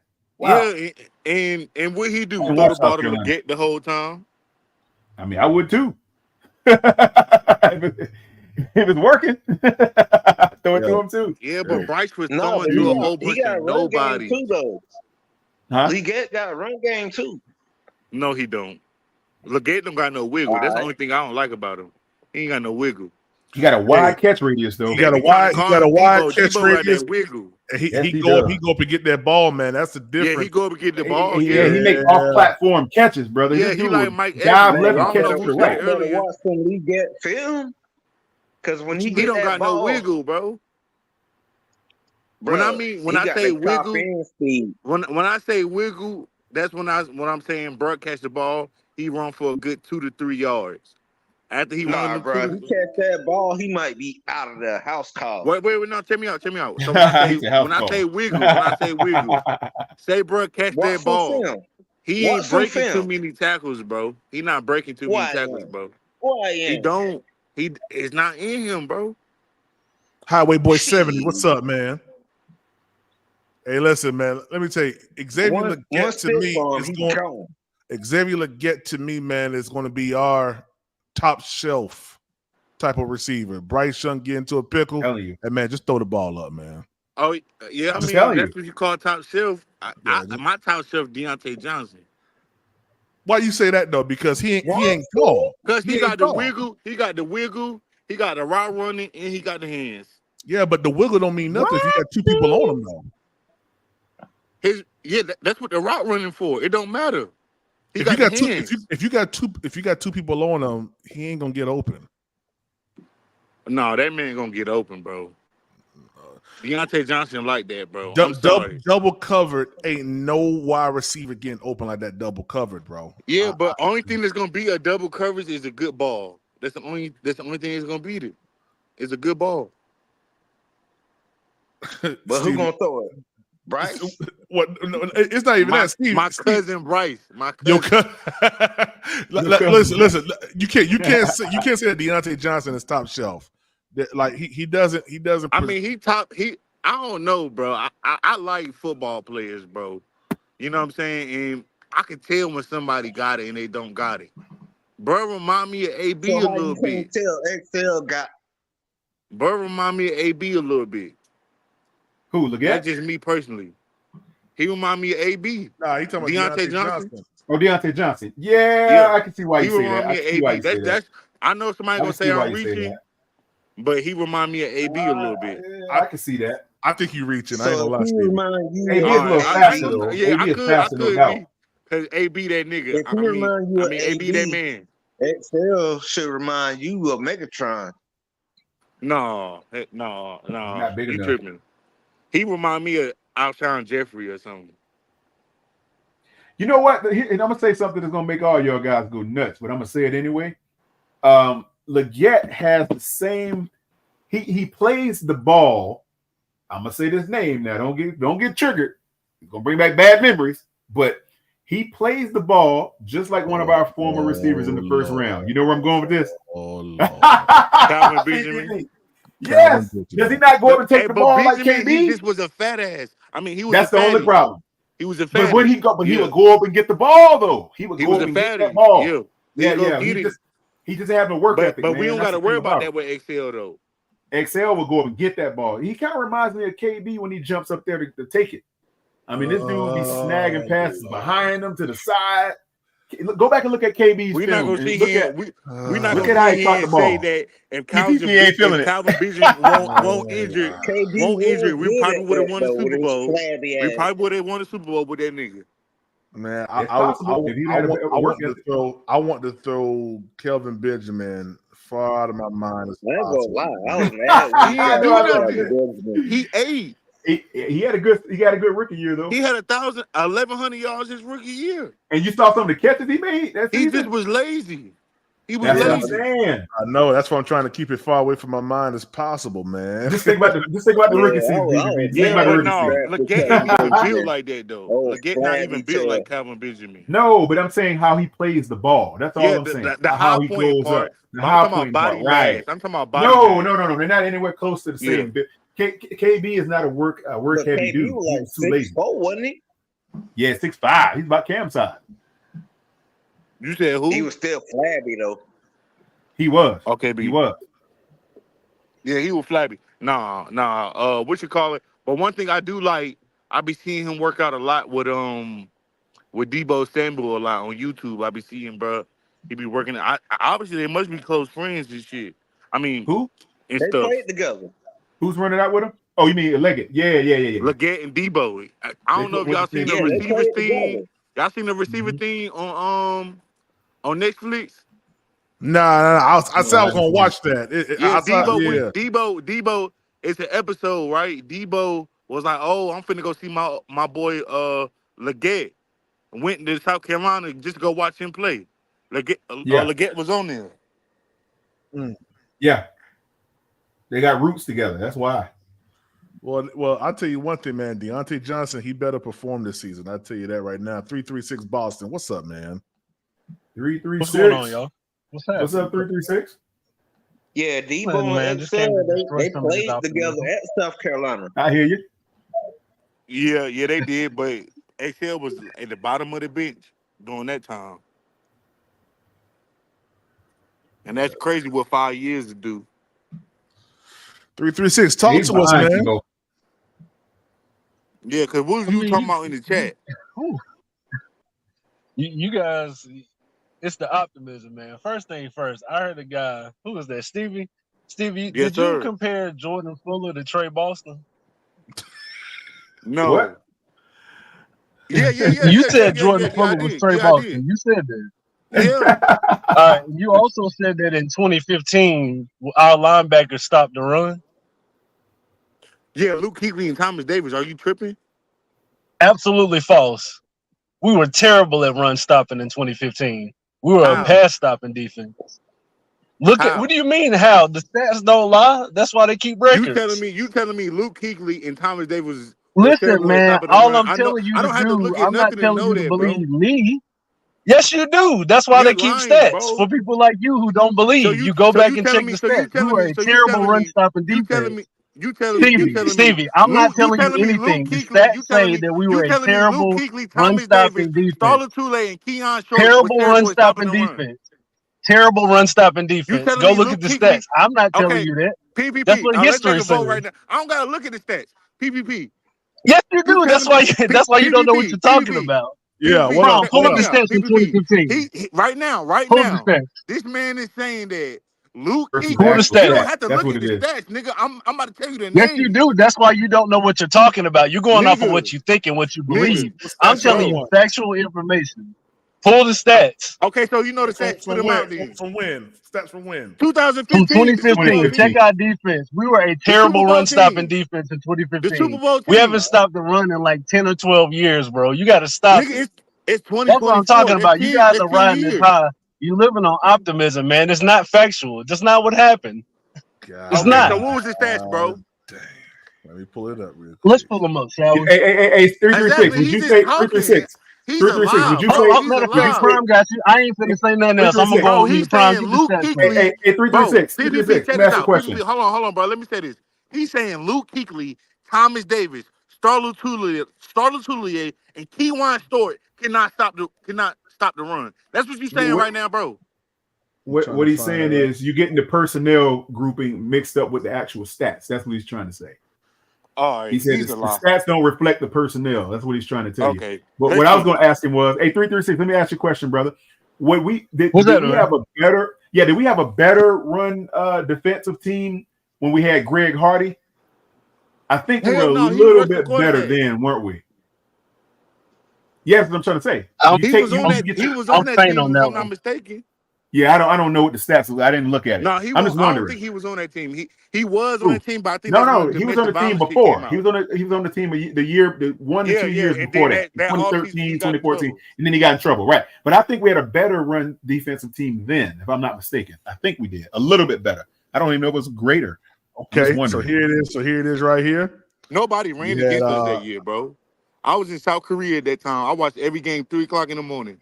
So teams ran 1,400 yards on us. They average. What is he talking about? 3.9 yards per carry. What is he talking about? Rushing yards. 88 yards a game. 88 yards a game. What is he talking about? 11 touchdowns. Yeah, 364 rushing attempts on us. What is he talking about? Those are all Pro Bowlers. Where did the defense rank?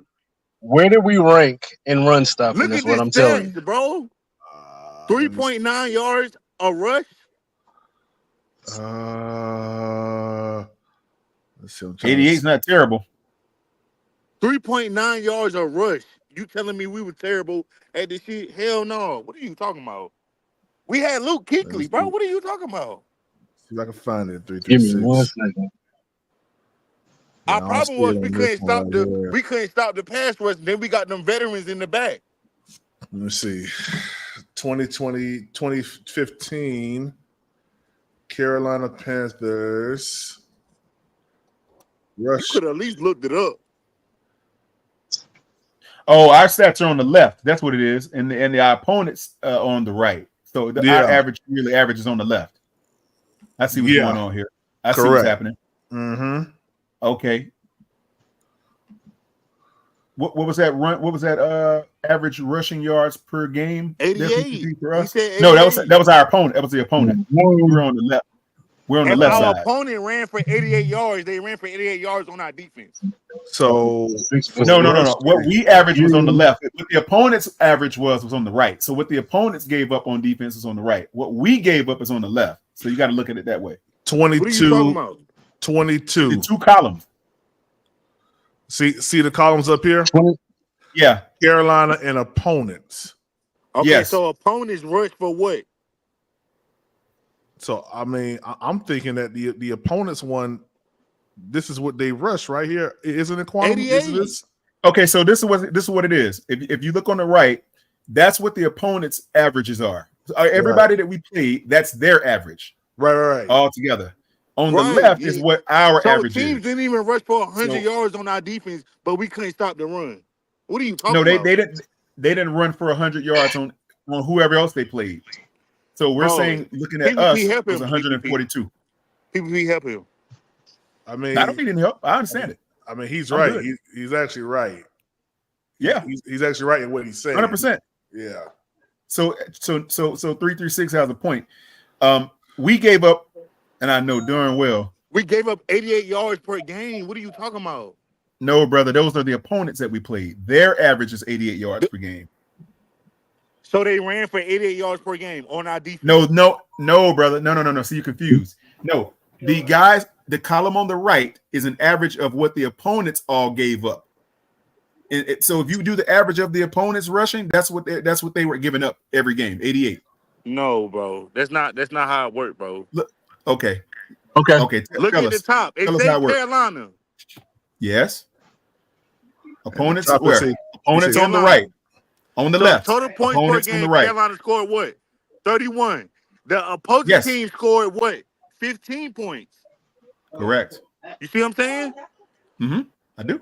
Okay, so scroll down, PPP. But now, are these teams that played us or just the opponent or teams? Well, it got to be teams that played us. Not the ones that played us. Yeah. The average of our opponents. Correct. It's 88 yards per game, bro. All right.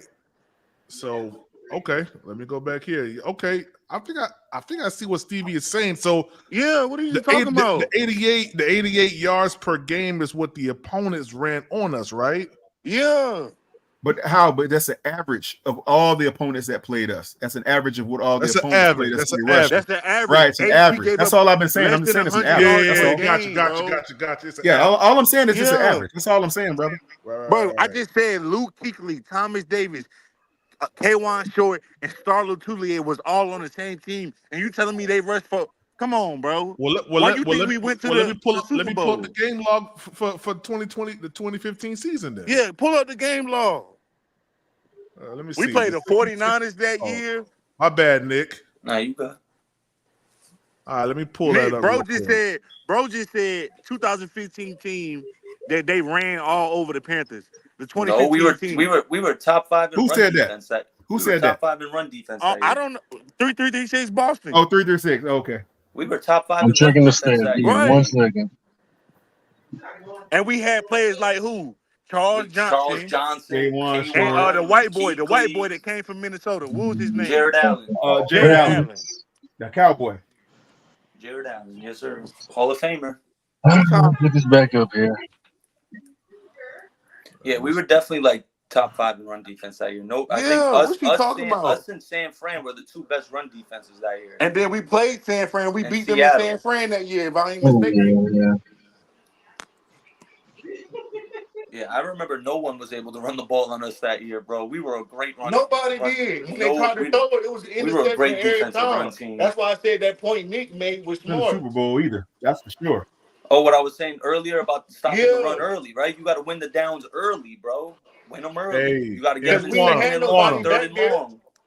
Quantum, you want to know why we were so good on defense that year, man? Why's that, brother? Look right here. What'd that say? 4-3. Yeah. Be careful now. How you about to summon Howie by saying that? Hey, you gonna get Howie up here, boy. Howie said he gonna go crazy. Watch, that 4-3. And look who the DC was. Look who the DC was. Look who the DC was. It was Sean McDermott. Yes, sir. That done right. What is this thing? You got to give David Gettleman his flowers for bringing in a couple good guys. He brought in some good talent. David Gettleman, listen, for as much, but I didn't like him though. Man, he created that. That's how all these people from the Bills got jobs. When they beat the undefeated Patriots, he was the GM of our team. Shout out to Jim Skipper because we was running the ball too. Shout out to Jim Skipper. That's right. Hey, look at Steve Wilkes on there. Yeah, we were definitely running the ball. Al Holcomb. Yeah, Al Holcomb, Steve Wilkes. Yeah, people were talking about Steve Wilkes and Al Holcomb. You owe me an apology, brother. Oh, give me 1 second. I'm still checking. It's on the screen. Look at your phone. Oh, no, I'm not on the screen. But our defense was stupid, bro. Oh, the defense overall was a problem because look at the Super Bowl. I know we ranked high in pass that many yards because the field was so short. Look we what was happened to getting Peyton interception after interception, and that go back to Nick's point. Fuck the pass rush, stop the run. Our defensive output in the Super Bowl was overshadowed by Denver because they won, but I think we have even better defensive game than they did. I think so. Oh yeah, we set a Super Bowl record that game. Yeah, we put that thing on the dude. Denver had 8 3-and-outs that game, bro. They had no business winning that game. Their couldn't even throw the ball. Won them that game. I think they barely was able to throw it anywhere. I think he threw for like 100 and some yards in that game. Bro, he threw for like I want to hear you talk, bro. Quantum. He threw for like 150 and 50 of them were like in the first drive. He got like right, exactly. On the first drive. Exactly. My point. So here it is. The Panthers 2015 season. The Panthers had 357 first downs against opponents. They only had 298.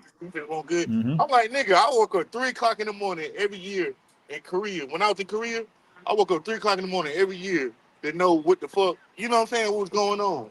So first downs for the Panthers, rushing, passing, or by penalty. 136 by rushing, By passing 197, by penalty was 24. The opponent 74 first downs by rushing. Passing was 198, and by penalty was 26. So I mean, yeah, they even there. They gave up 88. Yeah, our defense was right there, boys. Yeah, they passed more hold than on, they hold ran. on, real quick. And there's people Or out got there more that first say downs. Cam Newton wasn't a throwing quarterback. 197 passing first downs divided by 16. That's pretty good. That's real good, bro. Yeah. You think they Cam say won't that go because past the it didn't quarterback, last bro. I'm long? sorry, he won't. Not if he threw for They said it 197 because it first didn't last downs. long. Yes, he Wait, was. Stevie, you said he wasn't a passing quarterback? Hell no, he was a dual 197 first threat. downs. Bro, he It didn't last long. I mean, he could do both, but I mean, yeah, he was a passing Yeah, but quarterback. PvP, you gotta remember, How many of those first downs did he run look at for? the turnover On top of that, differential. Look at the turnover differential. Hold on. How many first downs? How many you want first downs did he get with his legs? Okay. Done right. Look at it. Go ahead. Yeah, look. go ahead. 6 out of 10 of those fourth down conversions, you know who made those? That was Cam. That was 6 out of 10? Yeah, that's Cam. On That's his all legs? Cam. Yeah, fourth down conversions. Okay, That's he got to wasn't be no all passing Cam. quarterback. He's a dual quarterback. But hold on, but that doesn't alleviate the fact that he passed the ball though, Stevie. That's right. Yeah, he did pass the ball. All right, he did pass the ball. Yeah. But we all know we was running the triple option that year.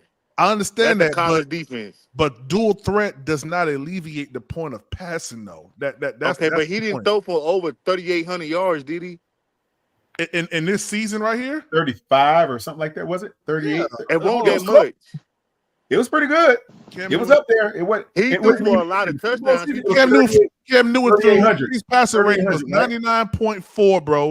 Okay, go look at his rushing. Go look at his rushing yards. Hold on, Stevie. Look right here. 626, I think it was, and 38. Oh, 38. Okay, 38. Yeah. With 35 touchdowns in the air and 10 more on the ground. Yeah, 45 10 more on the total ground. TDs, yeah, brother. I remember. Oh, he had 38 in the air. Yes, it was like 3,800 or something like that. Wasn't it? Okay. Yeah. Oh, he was killing it. Oh yeah, and he ran for another 600 yards, 626, I think it was. Am I mistaken? Where's his rushing at? Stevie, they say he's not a passing quarterback because it didn't last long. Hey, PPP, where's his rushing at, brother? He threw for 38 something, and he rushed for what, 600 or something that season? Hold on, I'm trying to find it right now. Over to your right there, right? I think he rushed for like 800. No, it was like 6 something. But he rushed for 10 touchdowns though. That bit had 10. He had a total of 45. That's some running back numbers. 10 rushing, 35 passing. Yeah, man. Against 10 picks. No, to win MVP, he got to at least have like 600, 800 plus, bro. 600, 800 plus what? Rushing yards. He did. Why? He had 630 something or something. 26, I think. He did, brother. He had over 600 rushing yards for a fact. I know that. I saw it. Yeah. Bro, so that's a total of, look at offensive production. That's over 4,000 total yards of from total offense. Okay, and you're talking 45 total touchdowns against 10 picks. And then go look at Jonathan Stewart and Jonathan Stewart. Yeah, I didn't add that in there. Who's the other running back? 2,200 something rushing yards. There it is, 636. I was right. 636. Yeah. So we rushed for 2,200 and something rushing yards total that season. Hey, did y'all hear that stat? I said my fault. I had a phone call. That man Cam in that season, bro. He threw outside of 2015. He threw for 12 first downs a game, and there's people out here saying he can't throw the ball. He was throwing. Hold on. Did 336 Boston apologize for my analogy? You see what I'm saying now? I think we ranked number 6 overall. Listen to what I'm saying. I think we ranked number 6 overall, but I think I may have been mistaken for 20. Okay. I'll take that. And what? Super Bowl 336. I think. Yeah, I think we were 6 overall. Okay, so you get why I say Trey Boston is Jordan Fuller, because Trey Boston is not no free. Oh no, safety. I don't know that yet. Trey Boston not no free safety. He not. He never was. Kirk Coleman was a free safety. You know that. I met Trey Boston. He's a really cool 10, dude. 11 picks. He a cool dude from what I heard, man. I've never met him. I met him and talked to him and his son at the at Optimus Hall. You talking about Trey? Yeah, Trey Boston. Real cool dude. I met him like 3 times. But that go back to Nick's point, bro. We got to stop the run. I think he did a watch party not too long ago, right? Yeah, he did. He did a watch party. Clowney ain't nothing but no damn. I wouldn't say he's Charles Johnson because he's a little bit older than he was probably at that time. Hey, we was fourth. We was fourth. I just looked at it.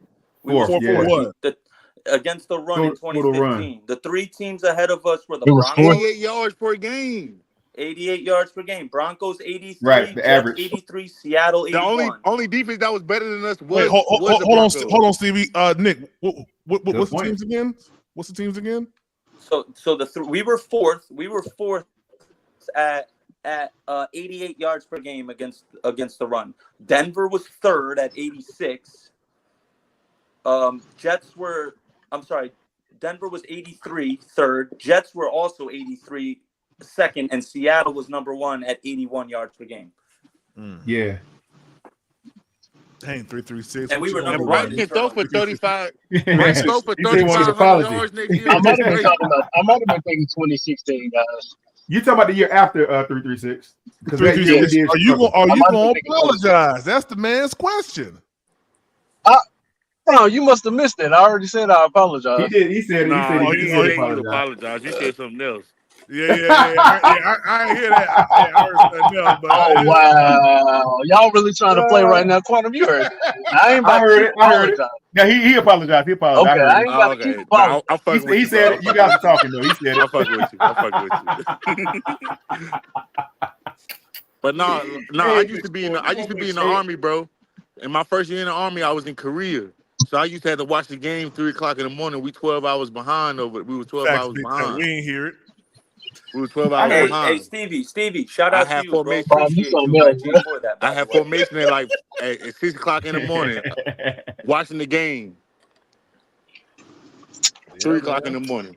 Hey, he did apologize. We were talking to you. We barely heard him. I was bullshitting. He's holding speak to the fire, Stevie. Yeah, I ain't here, you know. But that's why this defense remind me of that. That's why I Big Tight say we ain't hear it. Yeah. That's why motherfuckers be like, oh, our cornerbacks. Hey, Big Tight one of them too, yeah. Hey, y'all better watch Big Tight. He's slick too. I'm confident to say we'll be in the top half in the run defense this year, and the top 6 we'll be in the top half this year instead of the bottom. I mean, we better. We should. Niggas were rushing for like $110, $120 on us last year. It ain't happening this year though. No, I wish we would go back to the 4-3. I really do, man. But it depends on how good how we play it. I hear you. Alshon got to do his thing. But the whole scheme is built off 3-4 players. You know what I mean? That's true. You know what I mean? I hear all the 4-3 people, but it's like we can't expect this dude Evero, who's been a 3-4 defensive guy his whole career, to just go, oh, you know what? Carolina was most successful doing a 4-3, so I'm gonna change up everything I'm doing. Like, no, that's not how it works. Hey, Nick, and it was a 4-3. It was a 4-3, but y'all got to remember, Shaq was a weak side linebacker. So all he didn't really count. Weak side linebacker in a 4-3, he just making cleanup plays over motherfucking want to be sweet and run to the weak side. Don't nobody run to the weak side like that in the NFL. You know what I'm saying? Nah, that's a cutback. Unless it's a cutback. And that's all he was doing was cleaning up. That's all Shaq was doing. But in the 3-4, you got 2 linebackers in the back. They gotta be smart. They gotta know. All right, you know what I'm saying? That's what I'm saying. That's we got that veteran shit, but I don't know if bruh, what's his name? Shaq Thompson gonna be able to do that. And I don't know if Robinson gonna be able to, you know what I'm saying? Here's my thing on the 3-4-4-3 thing. I guarantee you, if we look back at the last 10 Super Bowl winners, the majority of the defenses ran a 3-4.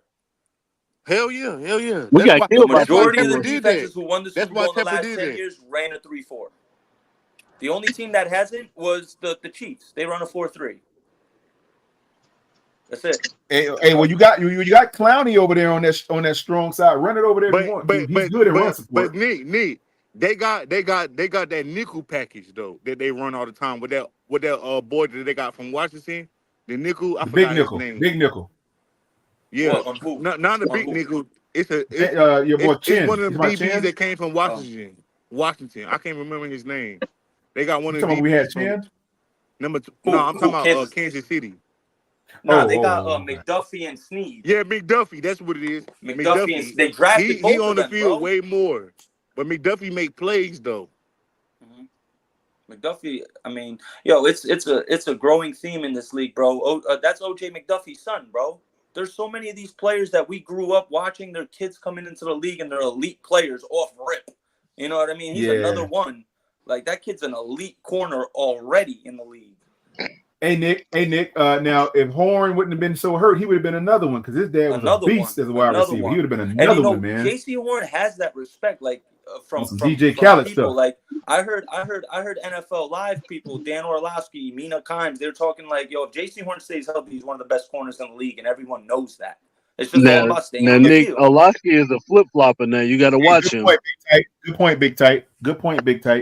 You're right, but what? you're right on that. But you know, Big if Tight, I he said hear we'll be better against the run. multiple people on Weak on the NFL secondary. Game Day morning and all these people, and then what the tape shows, I got mad bookmarked tweets of JC Horn against the Falcons. I can't wait till I need to send it to Red Swarm and all these Falcon fans who are talking about Drake London, because all the video I got is JC Horn straight up blanketing that man, like straight lockdown. Yeah, but the problem is he's the only guy we got. I'm drafting London on my fantasy team this year. Oh, this year you should, as you should, because he got a quarterback. Yeah, Howard boy, that's Nick. That's Nick. He's gonna get that ball. Bro. No, Highway Boy 70 was asking, was that Nick? Oh yeah, that's Nick. Yeah, Roadmaster. That's what I was saying. We got big nickel for Chin. That's exactly what it was, Roadmaster. Chin can't cover for anything, bro. Kyle Pitts. Yeah, he can't cover, bro. Oh my God, there was a route last year. Chin was on Kyle Pitts, bro. He could cover from the linebacker He literally position, chopped his ankles, but not bro. from the safety position. That's not a he couldn't cover from the linebacker position either. He had to cover tight ends one-on-one, and Pitts and all them guys was abusing him. They were waxing him. They were abusing. He was abused. They were abusing him in the dirt. Yeah, they put him in. That's why he didn't play, bro. All the Jeremy, and I love Jeremy Chin. The reason he's not on the field is because he's such a liability in pass coverage. You can be good against the run. I mean, he's a pass rusher. Should have put him at linebacker. He a pass rusher, bro. Yeah. End of the day, he's a linebacker, bro. But Hawaiian nigga? How many great pass rushing 220-pound linebackers do you know of? None. Hey, he played the position well. That's all I can say. Yeah, he should have. I mean, Phil Snow knew how to utilize 3-4 though. It's a 3-4. Chin not built for a 3-4. Chin not built for a 3-4. Yeah. He built for a 4-3. Not as the linebacker, because you need bigger dudes. You need bigger guys. No. Here's the thing.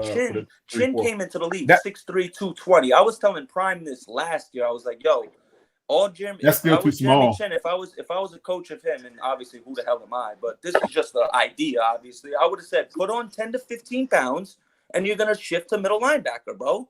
You know what I mean? Yeah, you're gonna. You was 6'3", Nick. A little bit, bro. Jeremy Chin. But Nick, at that time, we were playing a 4-3 though.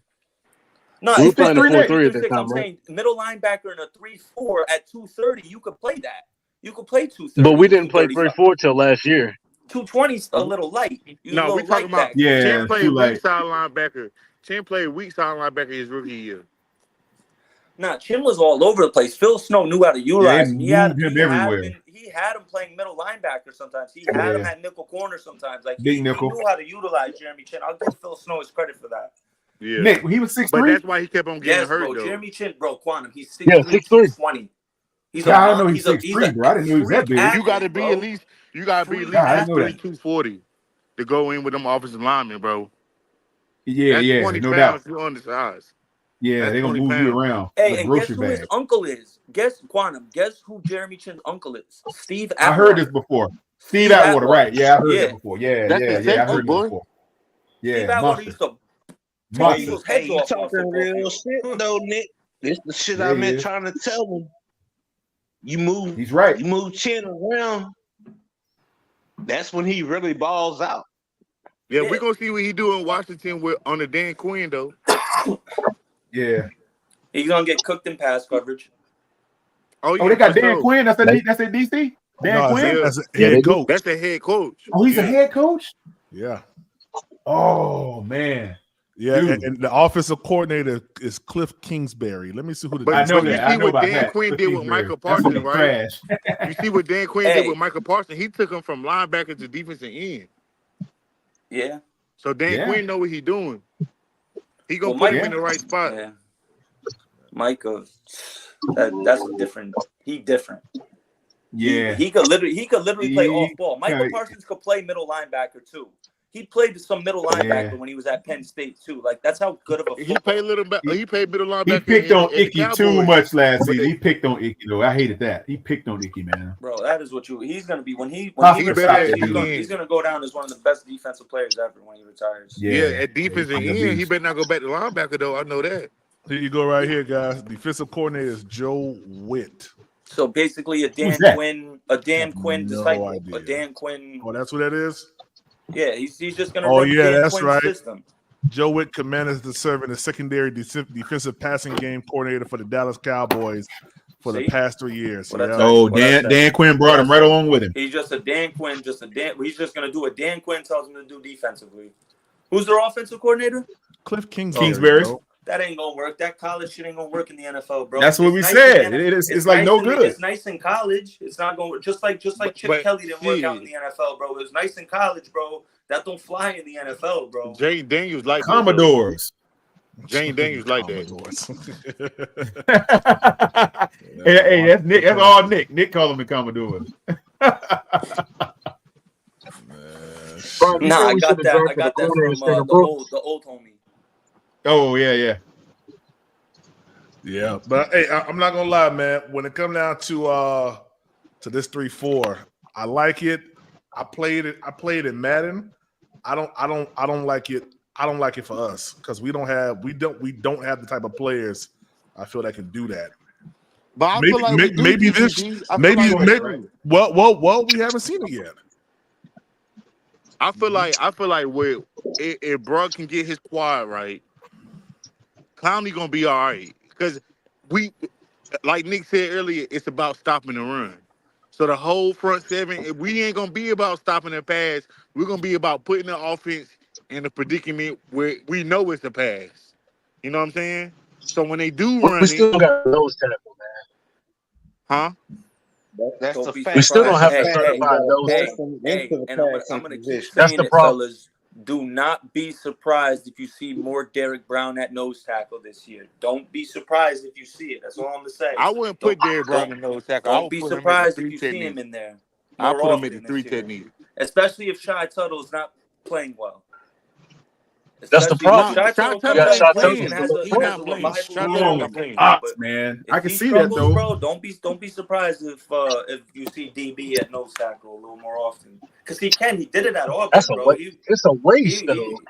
It's a waste of DB's talent to put him at nose tackle.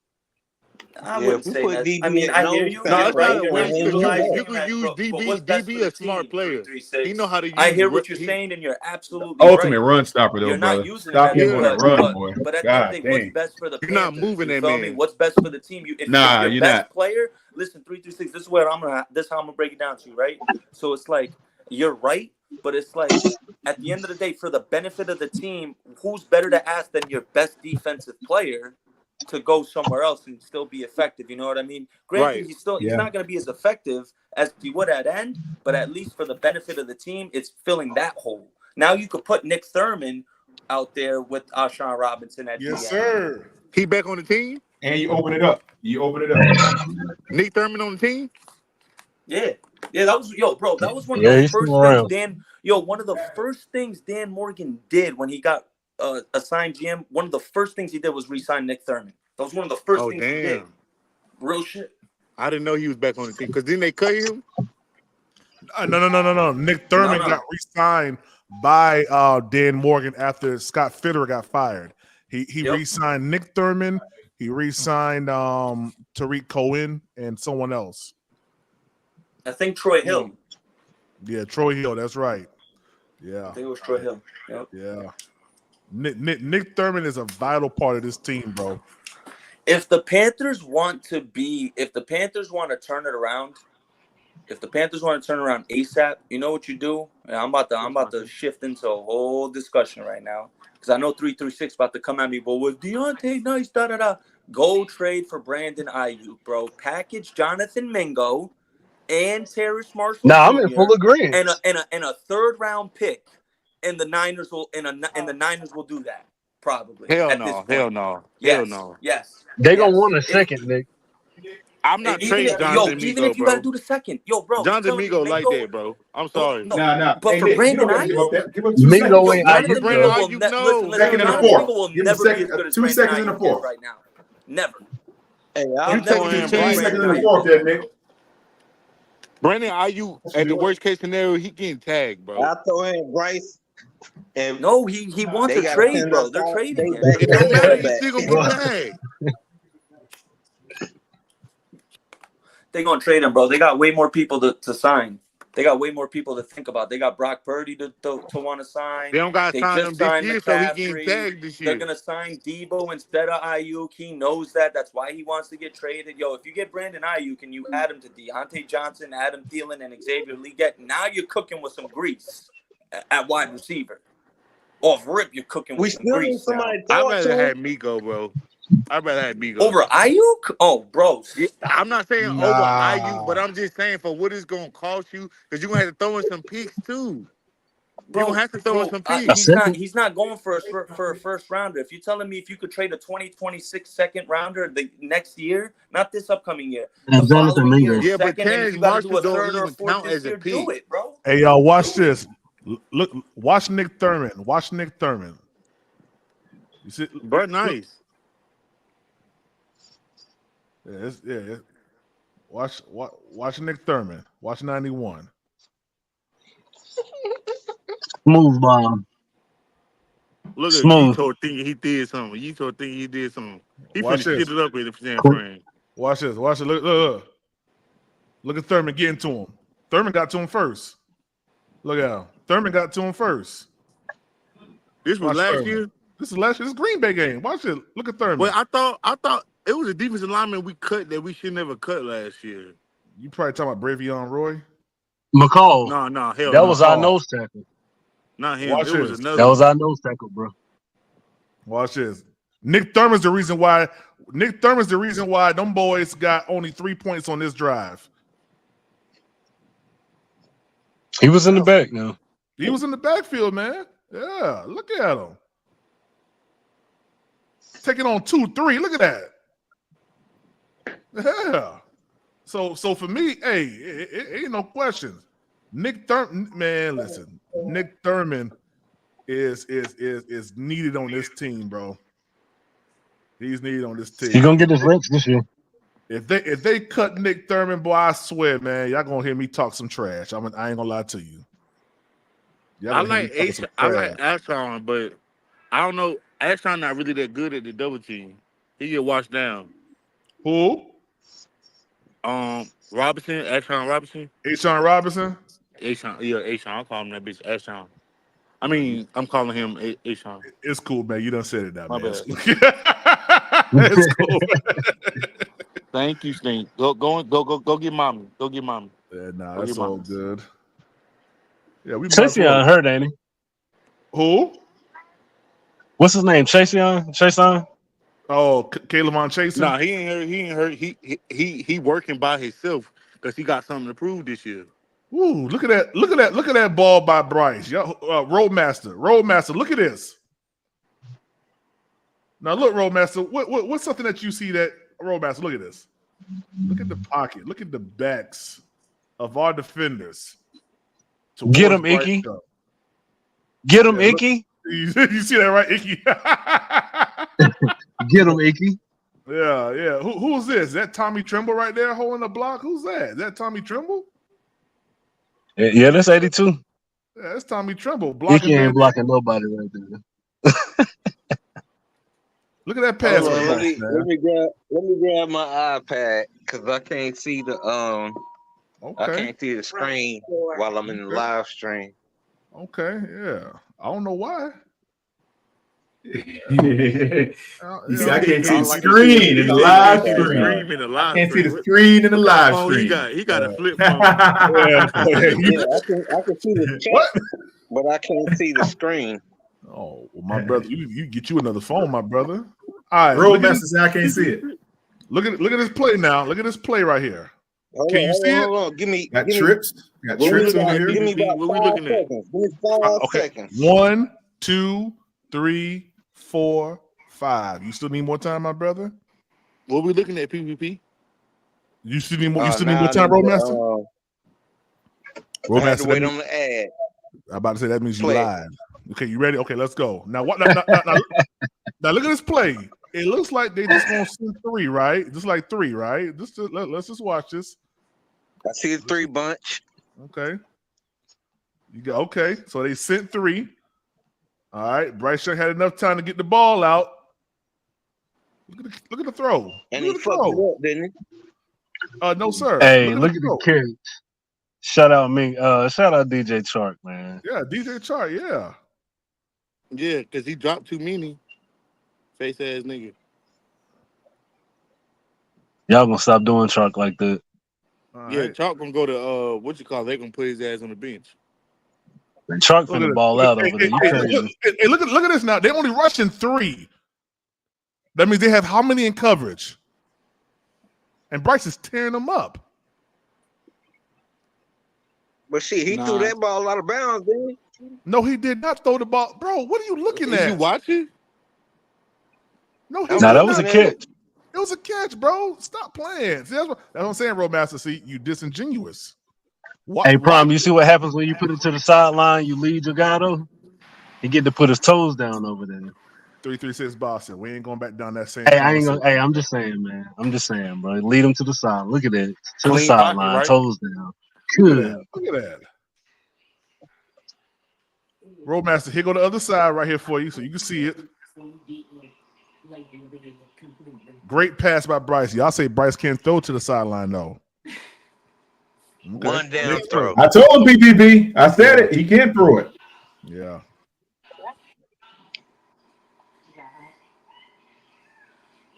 I keep trying to tell y'all, man. Down throw.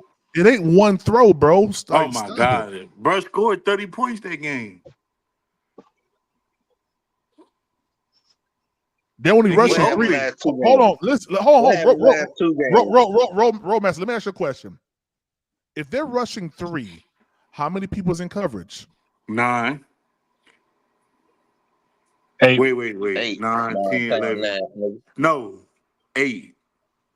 They better not have 12 men on the field. I'm about to say they better not have 12 men on the field. Yeah. They got 8 people in coverage.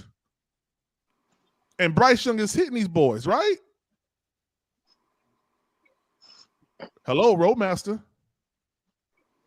Oh, now be quiet. Yeah, 8. Yeah, 8 in coverage, right? So they went to more like was this a dime package that they went into? Let me see. No, it wasn't a dime. What are they in right now? What's this? They're probably in like a 3-3-5 or something. What is the 3? Let me see what they went into. Let me back it up some more. God damn. They got 3 niggas back there. Yeah, they got 3 back there. 3-3-5, yeah. And Bryce hitting them, right? Bryce throwing that ball, right? They in preview. He throwing it on the sideline. No, he ain't throwing it in the sidelines. Oh, I thought I was jumping on that pass. They wasn't even in preview on that last one. No, I was looking at. Yeah, I'm looking at the wrong one. No, it's 3 right there. Oh no, is that the one you trying to show? Yeah, this one right here. All right, what defense is this? That look like prevent to me. They got 3 over here, so they manned up over here. And 3. They got 3 over here. This guy right here, this guy right here, you assume will be going towards the running back. So this is man coverage right here. To me, this is like man coverage. Yeah. And 3 over top. 3 over top. And this is man coverage right here, man. It's like a man prevent type thing. It could be a man Green Bay prevent. fucked up. They didn't press.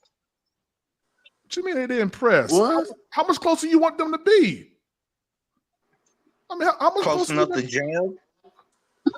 What's the point? What's the point? You can't jam in somebody lined up in trios. Bro, come on, man. You can't do that. Come on, bro. Sting, get off the steps. Huh? Shit, so I'm gonna say like my stepson, he 6'2". Yeah, I seen Biden dropped out. He throwing that ball in the PPP. He throwing that ball. I keep telling people the dude can throw. Get down. Come on. The fact that he hasn't thrown, look at that. Ooh. That's a quarter package, Prime. Three down linemen is a quarter package. Hey, somebody said that we was playing a trash defense. Look. PPP, can you stop that for a second? Hey, can you back it up a little bit, PPP? Look at that formation that these guys are in. Watch this. Go get mommy. Right here. Go get mommy. Okay, now go to their backfield, to their backfield. Can you get that angle? Oh, you talking about on this play right here? Yeah, on that play. The one, there was in like they had.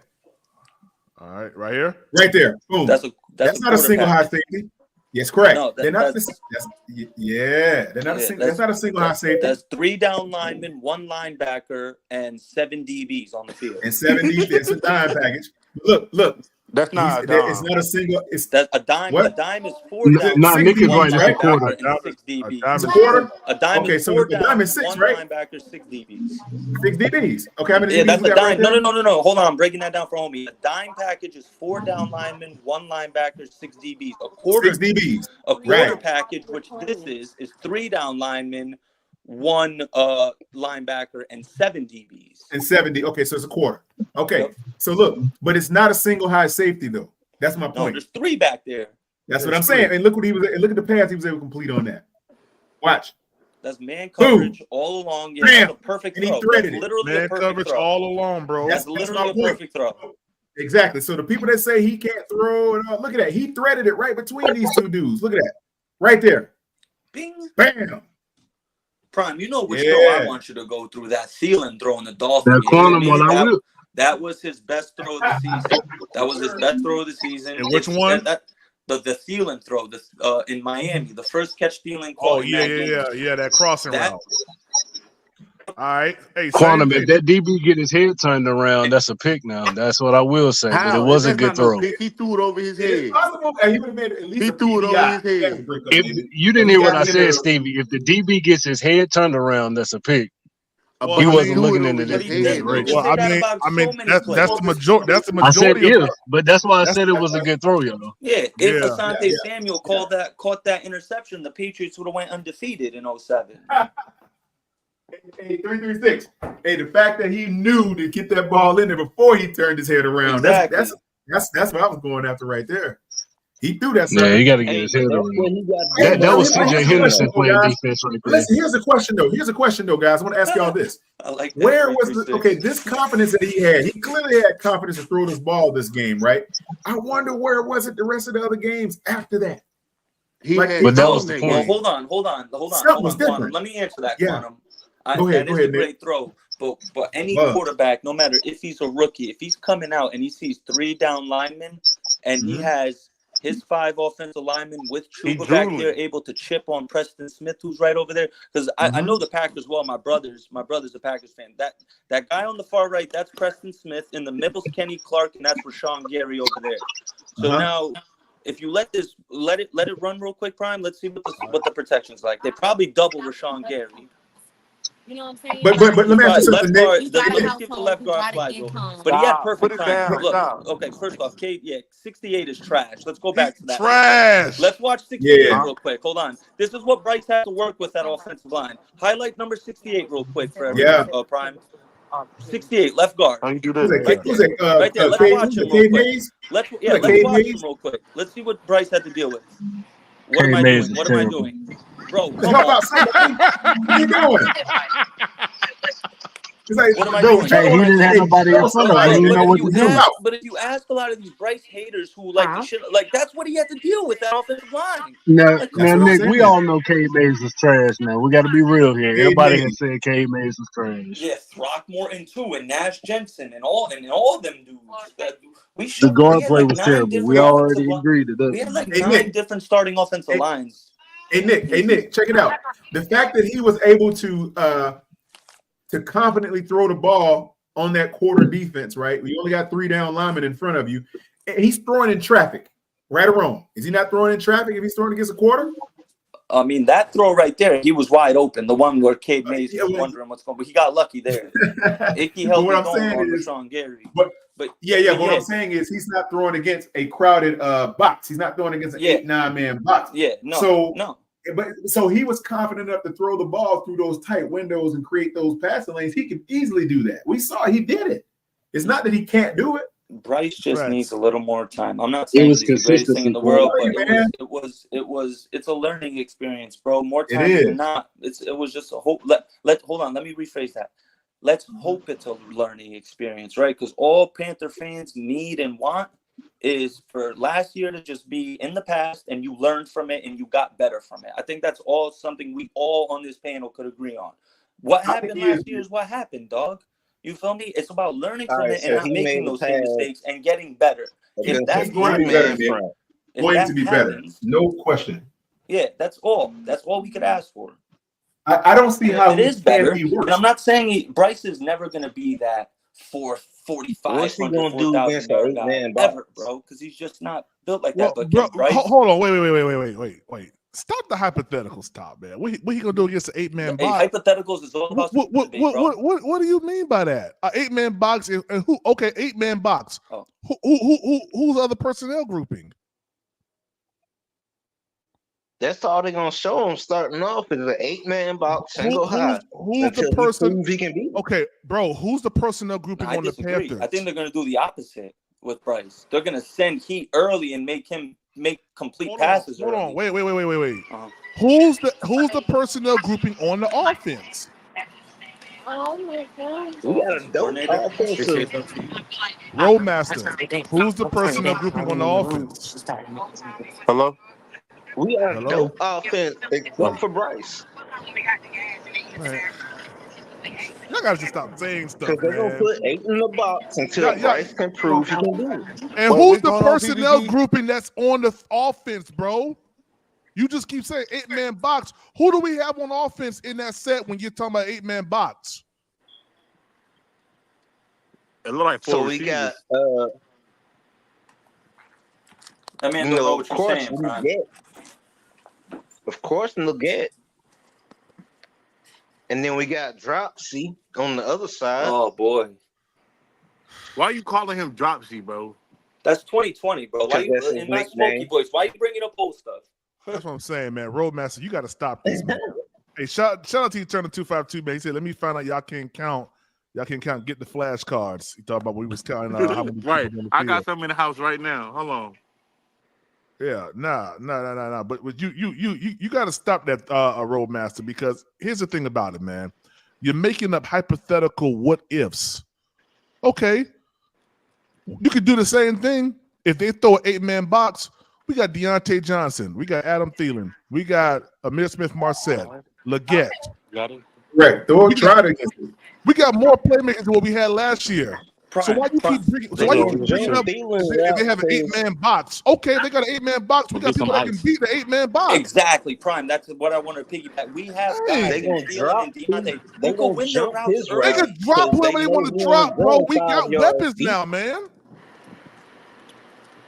Hey, you got like an 8-man box that's just gonna stop us this year. Competent receivers, bro. We got 2 competent receivers who have been in the league. One a lot longer, who's an established veteran who could win their routes early, bro. Can the offensive line hold? How about you ask? Because that's the first line of defense before it gets to Bryce. Exactly. I keep telling y'all, man. Hey, babe. We were watching film last night, right? If he in the shotgun, it ain't need to drop. Hey, bro, this is my girl, bro. Girl, when we was watching the film last night, what you say? That you talking about that it was the offensive fault, not What you see? That it was 2 open pockets that he could have went into. The offense didn't handle their men. You see what I'm saying?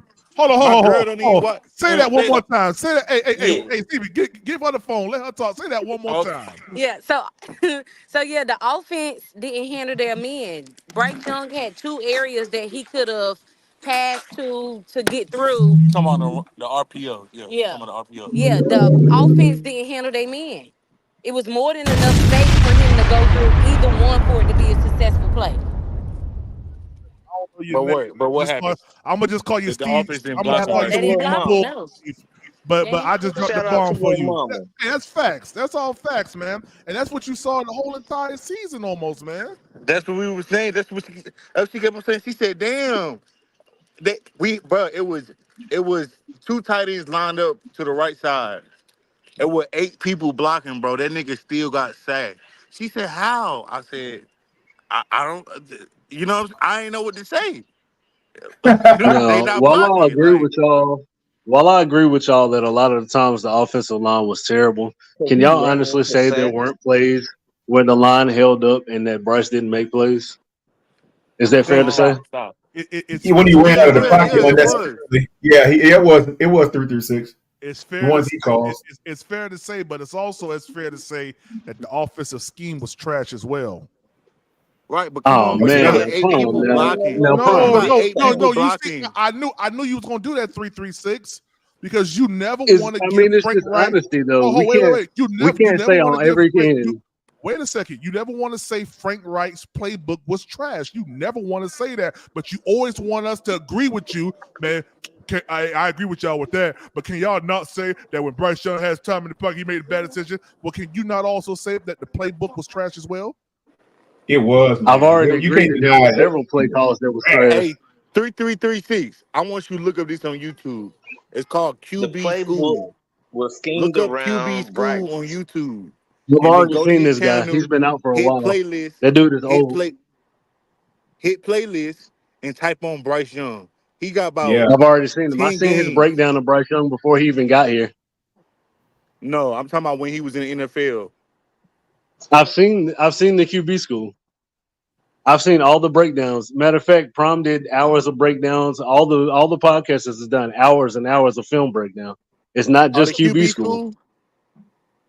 No, not just the QB school. Everyone has done breakdowns of the Panthers He said offense he didn't last do year. the QB School, so you ain't seen that.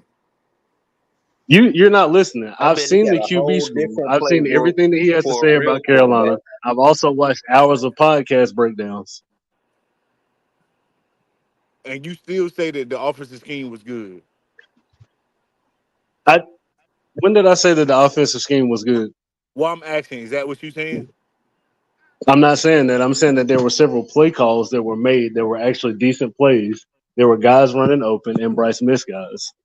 So it's not Okay, is just we're this going to say that the play calling was trash and the O line was trash. Bryce also missed plays when there were plays to be made when do the you offensive expect that line from a actually held rookie? up.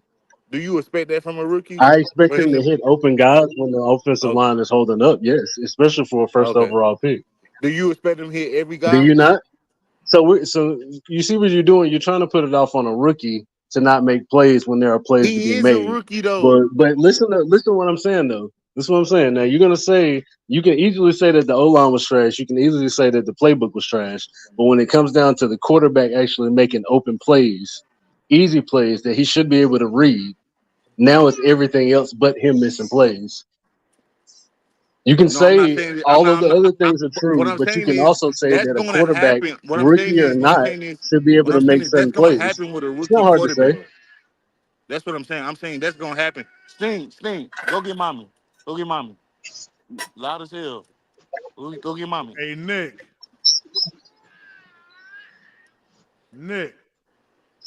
So what I'm saying is, bro, that what I'm saying Yo, is my that fault. that's what's supposed to happen with a rookie. He's not gonna make My every fault. play, bro. Give Hey, myself a Nick. shaper. Watch Shaving this. or something. Nick, watch this. He This was your still play in you Oh, talking is about. this it? 17, Oh yeah, 18. Go back. Here it Nah, is. this it right here. Yep, Hey Nick. perfect. Hold Hey on. Nick. I need I want to break this throwdown to everyone real quick and Oh Hey no. Nick. understand like what Hold up? on. That wasn't it. Don't mess Hold up on. that lineup, brother. Go ahead. Yeah, no. No, None that of that. wasn't None of it. that. Hold on, Nick. That Steady wasn't it. hand. I think this it right here. Let me see.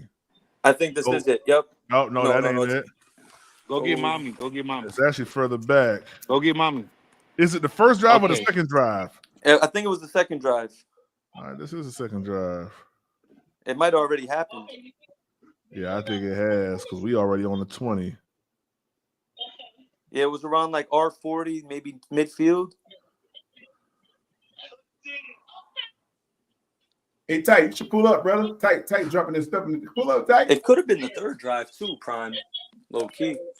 Nah, I think No, it it definitely was the first two. drive because it was Thielen's first catch of the game, and Thielen caught that touchdown. So it was definitely later. I mean, in the beginning, because it was Thielen's first catch of the game.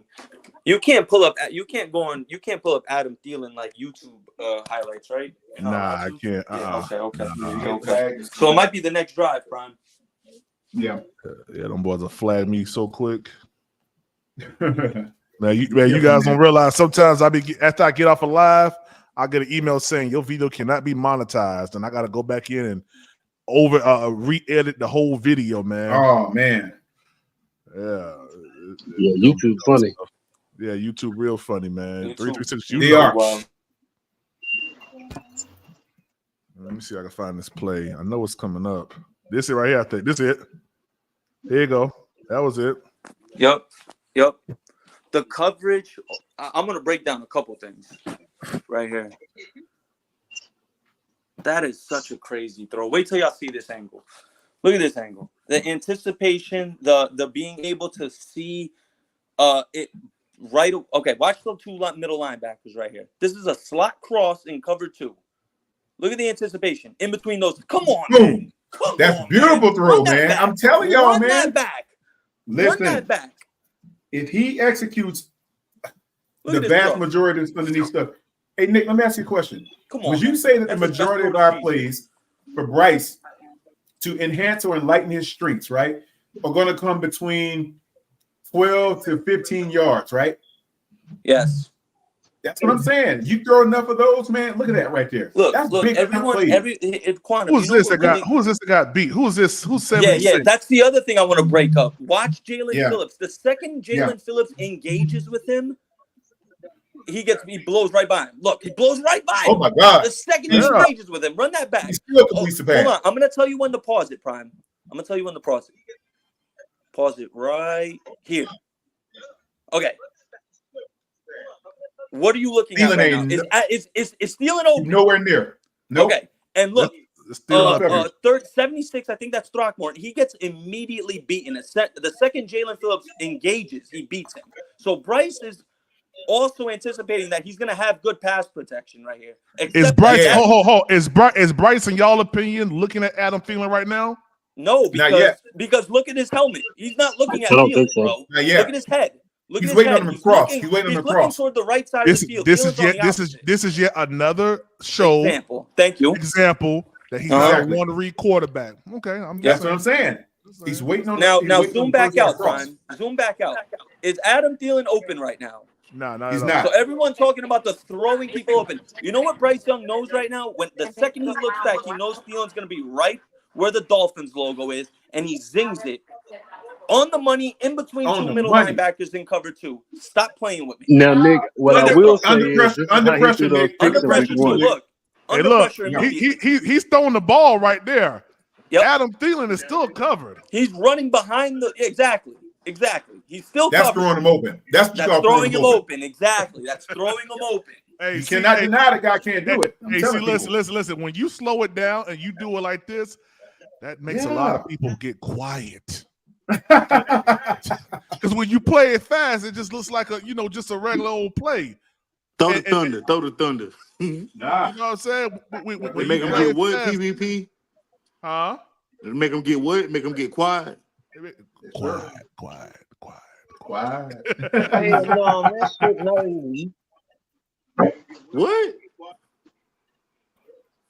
Hey, you can't deny it, man. The dude can make reads and he can make throws. I'm telling people, man. And you look, you bring in a coach who actually wants to work with him, who actually accepts Bryce for who he is, and who will actually work with him. I tell you what, how is that not a recipe for success? Bryce Young come out, man, and he gets up to the playoff. I don't want to hear nobody mount now. I'm telling you.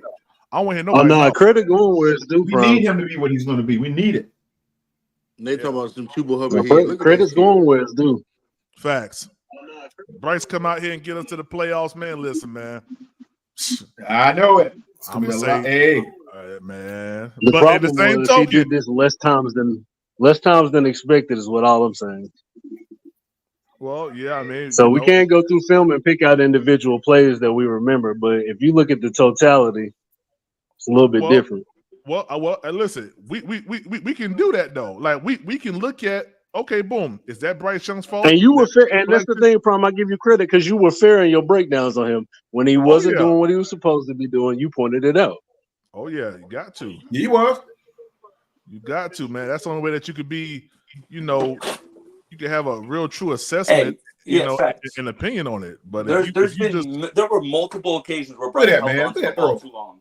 There were multiple occasions where he held on to the ball long too. So a lot. That happened. But that's okay because he's a rookie. That's what I said. And Quantum and I are trying to say. He's a rookie. We gotta he's not Joe Burrow. He's not Patrick Mahomes. He's not, bro. He's just not. The sooner it is that Panther fans accept that he's not that guy, the better it is going to be for yourselves. I accepted that. I accepted he's not Patrick Mahomes or Joe Burrow or none of these cats. I already accepted that. The second y'all do and get that number one overall, he's the number one overall quarterback. Yo, if you look back at history, more times than not, the best quarterback in the draft is the one drafted after the number one overall pick. Now that's a whole other discussion. But if you look back at history, when Baker Mayfield got drafted number one, who got drafted after him? Josh Allen and Lamar Jackson.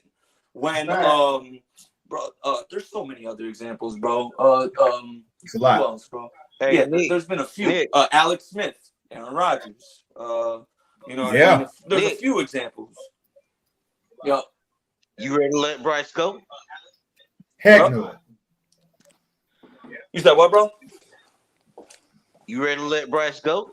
If Bryce stinks, bro, if Bryce comes out and we win 2 games again, hell, if we only win 4 games, in my opinion, there's conversations that need to be had. There is. We win less. I'll take him 4 games. I'll give him 4. No, 4 isn't. 4 is not even enough. With the amount you don't think so? Listen. I'm giving him as much not as cut I him. defend Bryce. Hold on. As much as I defend Bryce, I need to like Prime said, you got to be. From my perspective, I'm looking at it like this. With the amount of things that they addressed, yeah, you lost Burns, but you tidied up the run defense. You got a very good safety in Jordan Fuller to add to the secondary. You beefed up your offensive line. You got Deontay Johnson, Xavier Leggett, and Jonathan Brooks.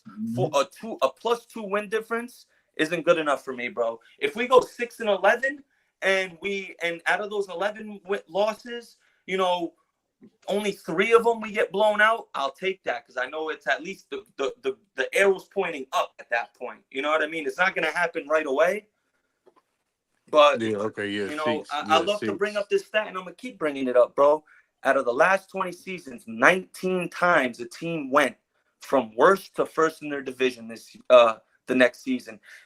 My follow-up to that is this. That's real. That's a real stat. My follow-up to that. Very real. After the Bengals, we easily have the best chance of being in that discussion. If you look at all the other divisions, the Patriots ain't winning. Nick, did the rest of the division increase? Did the rest of the division get better? Outside, I guess, the Saints. That was on quarterback. No, I like the Saints draft. I like the Saints draft. What did Tampa really get? Did Tampa really get better? Tampa won the division last year. You can't really argue with that. But 336 Bossy, your question was outside the Saints, who got better outside in the season? I'm assuming you're asking throughout the draft. Am I correct? No, just the offseason period. Okay. So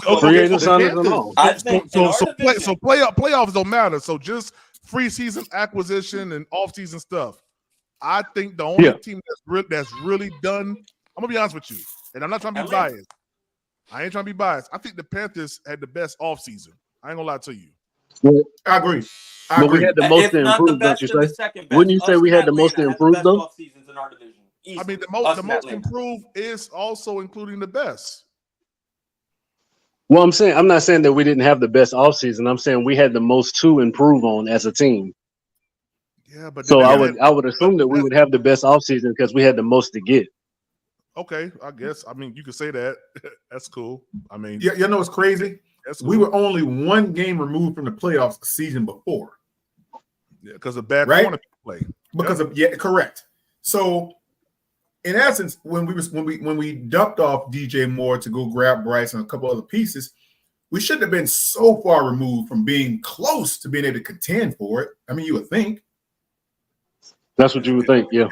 You would think. Like I said, it's coaching, it's play style, it's all that. That's my point. That's so that's what I was going with that. So PPP, if you look at it, quarterback, you keep Steve Wilkes. Quarterback. Yeah, well, that's true. But you leave a Steve Wilkes, you keep a Sam Darnold. Maybe you draft a Will Levis at 9. You don't move up to 1 and dump off all of your stock. There's no way we wouldn't have been in the playoffs already. Oh no! Listen. We keep Quantum. We keep Sam Darnold or PJ Walker. We in there. No. I got one better for y'all. What up? I got one even better for y'all. You stay at 9, you draft Jalen Carter, you tank out the season, and you draft Caleb Williams this year. Simple. That would have worked. No, I'm not tanking after 7 wins. I don't think. Nick, you can't tank after 7 wins. Listen, you're hold on. 336. I understand you, and I understand you, but I'm looking at this from a whole different point of view, bro. If you sacrifice one bad year for 10 to, it's worth it, bro. But think about it though. To sacrifice how many one wins won the division for last 10 year? to 12 good ones is worth it. I gotta be. We won 7 games the year before. How many wins won the division last year? Huh? What, 8? How many wins won the division last year? 9 wins. 9. Exactly. We won 7 the year before. You can't tank after that. You on the heels of the division after 7 wins, especially when you only need 9 to win the division. Yeah, that's what I'm saying. Yeah, no, fuck that. You need 3 more wins to top it. In hindsight, you could say that. In hindsight, you could say that, but and with that team we had the previous season, I don't see tanking or losing that many being a factor. I mean, we were good enough to get to the point where we almost beat Brady in that playoff, in that division/playoff game. We would have you lose a couple good players here or there, but we would have still been in contention had we kept Steve Wilkes on as head coach. That Matt Rule thing is what messed us up. All of that. No, we should have just kept Steve Wilkes. That's what we should. That's what I said. We should have kept Steve. We kept Steve Wilkes, bro. The continuity was there. We had a whole lot of unity on the team. You probably would have just sat at 9 because Sam Darnold would have been winning. You see? So if you draft a guy, you would have been better off doing what kind of like what Atlanta did, where they just a quarterback landed in your lap somehow. We still could have traded up and got fucking Richardson or some shit. We had to trade up to 1. Well, see, that's the thing. That's what it's all about. They traded up to 1 because they knew for a fact. Oh, we could have just got Will Levis at 9. That's what I said. We could have took Levis at 9. Even if he sits, he's still in a good position. Yes, that's my point. Even if who sits. If we keep Sam Darnold and Will Levis sits, you're still in a good position going forward. Still in a good position. But guess what? We're not going to see him like we Sam took Darnold Bryce. played the whole season last year. Nah. Oh, no, he didn't. No. You can't play 17 games with Sam Darnold. We all throw up. I don't think he was that bad. I thought he was pretty decent. No. I didn't see a terrible Sam He Darnold. wasn't that good. He wasn't great, but he was serviceable. I mean, we could have won more games with Sam Darnold than what we had last year. So, I mean, that's because he has a little bit more experience. Yeah, but that's and he ain't scared to throw the ball down the field either. That was with DJ I know. Y'all gotta remember, it's not the same team. I know it's not the same. I'm going there. Even still, though, Sam Darnold with DJ Chark and Adam Thielen, that's still a pretty good setup. That would have been good. Adam Thielen. You got who are you picking? DJ Chark, Adam Thielen, or DJ Moore and Robbie Anderson? Well, DJ was going to be gone anyway. That was a part of the plan. Okay, I'm part of the package. Who are you picking? Ooh, God, that's good, man. DJ. It ain't even no question. Well, it would have been DJ Moore, obviously. I would have went there. Yeah. Well, obviously, yeah, but based on what you have on the team, I mean, if you insert Sam Darnold instead of Bryce last year, I think we win more games. Thank you. That's what I said. That's what I was talking about. And so if Sam Darnold could have took you somewhere, he could have. But we got Bryce. What you guys seeing here? Okay, we started off this game. We were winning. We were winning this game. What we up like 14 to zip? 14 zip. Yes, sir. Yeah. And look at that pass. I mean, dude. Hey guys, hold on real quick. Quan, I'm sorry. Shout out to Ravens Talk with Yolanda. This is someone who I met earlier this week here on a channel that kind of teaches you some things about monetization and ask some questions about YouTube. But she has a Ravens channel. All she talks about is the Baltimore Ravens. So great to see you, Raven. I mean, Yolanda. Good to see you. Sorry about that, Quan. Go ahead, man. Hello, Yolanda. Oh yeah, that's cool, brother. I was just saying. You look at that pass that he threw to Thielen in the end zone a second ago. All right. That had anticipation all over it. Okay. Mm-hmm. No one else saw that pass. Thielen didn't even see it to the last minute. Look how he caught it. Right. You know the ball was coming. So that tells you the guy has – see, this is why I'm not – I didn't love Bryce and all of that coming out. But I said, you know what? This is who they picked. They had to see something that I didn't see. I'm not a scout. But at the end of the day, we have to try to extract the best out of this dude. We have to get what we got into him. We already invested all his money. We have to get something out of him that they was willing to pay him the money for. Yeah. I think what I see on the field right now, there's enough there to get the best out of him with the right surroundings, the right circumstance. You'll get more out of him than you got last year. Right. No, come on. There's no way. I keep saying this. There's no way he could be worse. I don't see how that's possible. Some people say it is, but I don't see it. No, I don't see it. And Yolanda, my son Gabe is a Ravens fan, so yeah, it's a divided house. That's why he's like Ravens. I feel bad for him, man. Man. Yeah. My son ain't even being funny, Prime. I'm being serious. I feel bad for them Ravens fans. I mean, you know, so I saw reports say that Lamar Jackson left camp today. Sick. Yolanda, if you feel cool, you can I'm gonna drop the link real quick. You can definitely come up and speak to us real quick. I would love to have you up on stage. That's the link right there. You click that link and come join us, and we'd love to hear you. Yeah, go ahead, Quantum. No, I'm sorry, brother. I was going to say it's funny how you can actually stomach some teams and some teams you just can't outside of your own. Like some teams I can't stand. Then some of them you don't really mind. You willing to talk to their fan base because I can't stand no Dallas Cowboy fans. I think we all feel that pain. Yeah, man. Cowboys fans can't stand themselves. They get on each other's nerves. Yeah, because they know they're crazy. Do you guys have a team that you just don't like the GP for just some obscure reason? I don't know what you guys. If you guys got one, I got one that I just can't stand for a crazy reason. It's irks me. The Saints, man. It's that logo of theirs. That's just why I hate it. I can't fuck with the Saints either. It's the logo. It's the logo, man. It's like, what is that thing? I mean, think about it. Everybody in the league has an identifiable logo, and you know what it means when you see it. They're the only team that you can't even understand what their logo means, but their fans act like it's the best thing on the planet. Yeah. West Coast. At least I know what a Dallas Cowboy star looks like, and I hate them dudes. Well, hate is strong words. I dislike them. I actually like the Seattle Seahawks now. I didn't like the Seahawks at first because we was always I know that's right, bro.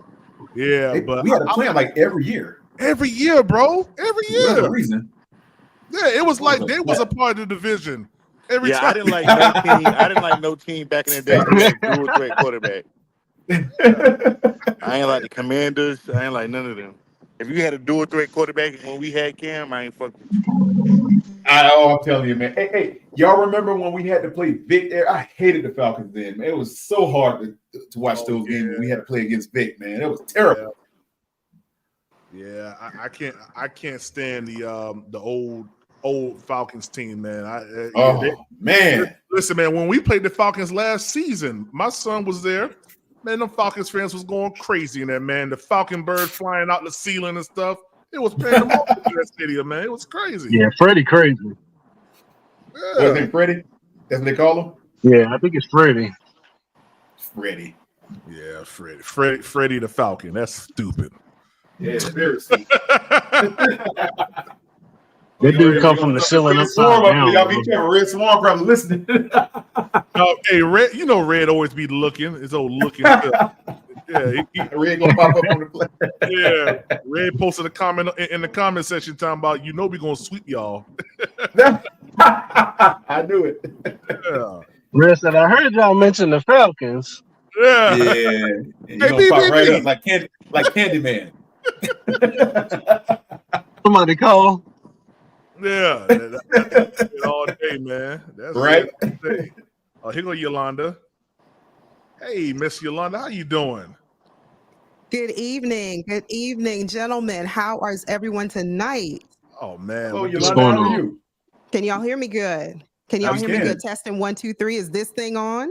I'm doing fine. We got you. Oh goodness, there's a lag on my end. It's a lag on your end. Yeah, sometimes that happens with StreamYard. I'm not too sure why it does that, but sometimes it does do that. But good to have you on, and I'm glad we were able to connect. Like I said, me and Yolanda, we met on a what's the name of the guy's channel again?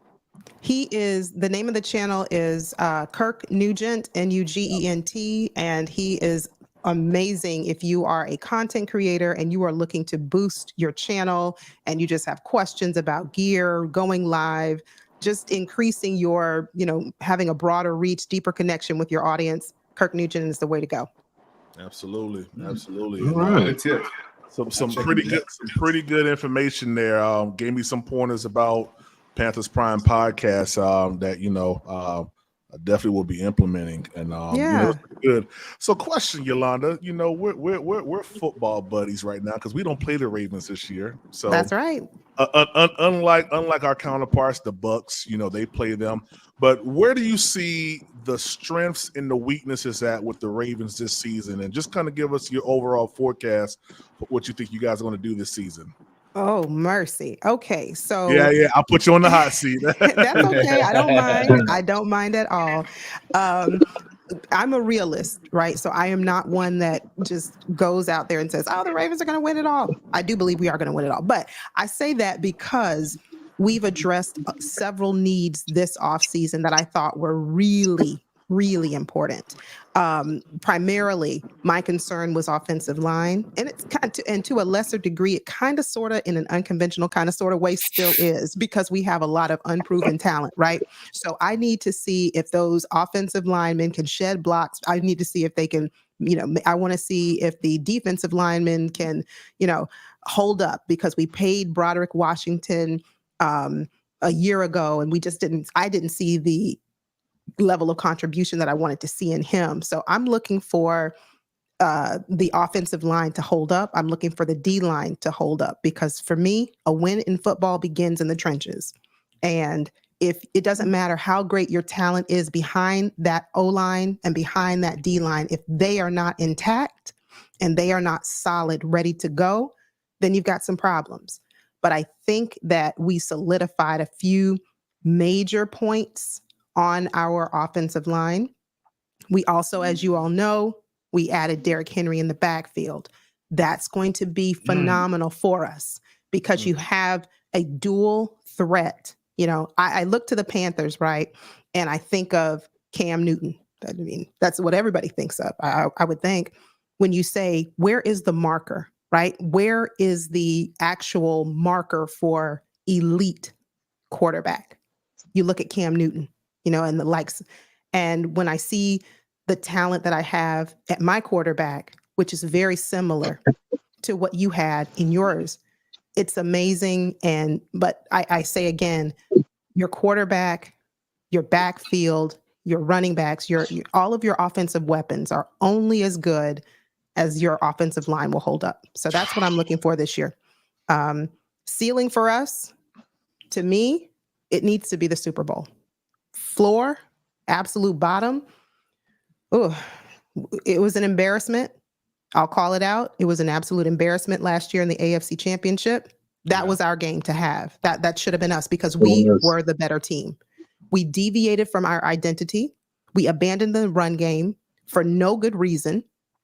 And it came back to us. And so it came back to us in a measure that just said, thank you all so much for your time. We'll see you all next season. So it ended in a not so great way for us. So that's the bottom for me. So, yeah, no, very well said. Very well said. Very well said. I mean, before we go on, let me go ahead and give you an applause because everything you said. Yolanda, what was the problem with our offensive line last year?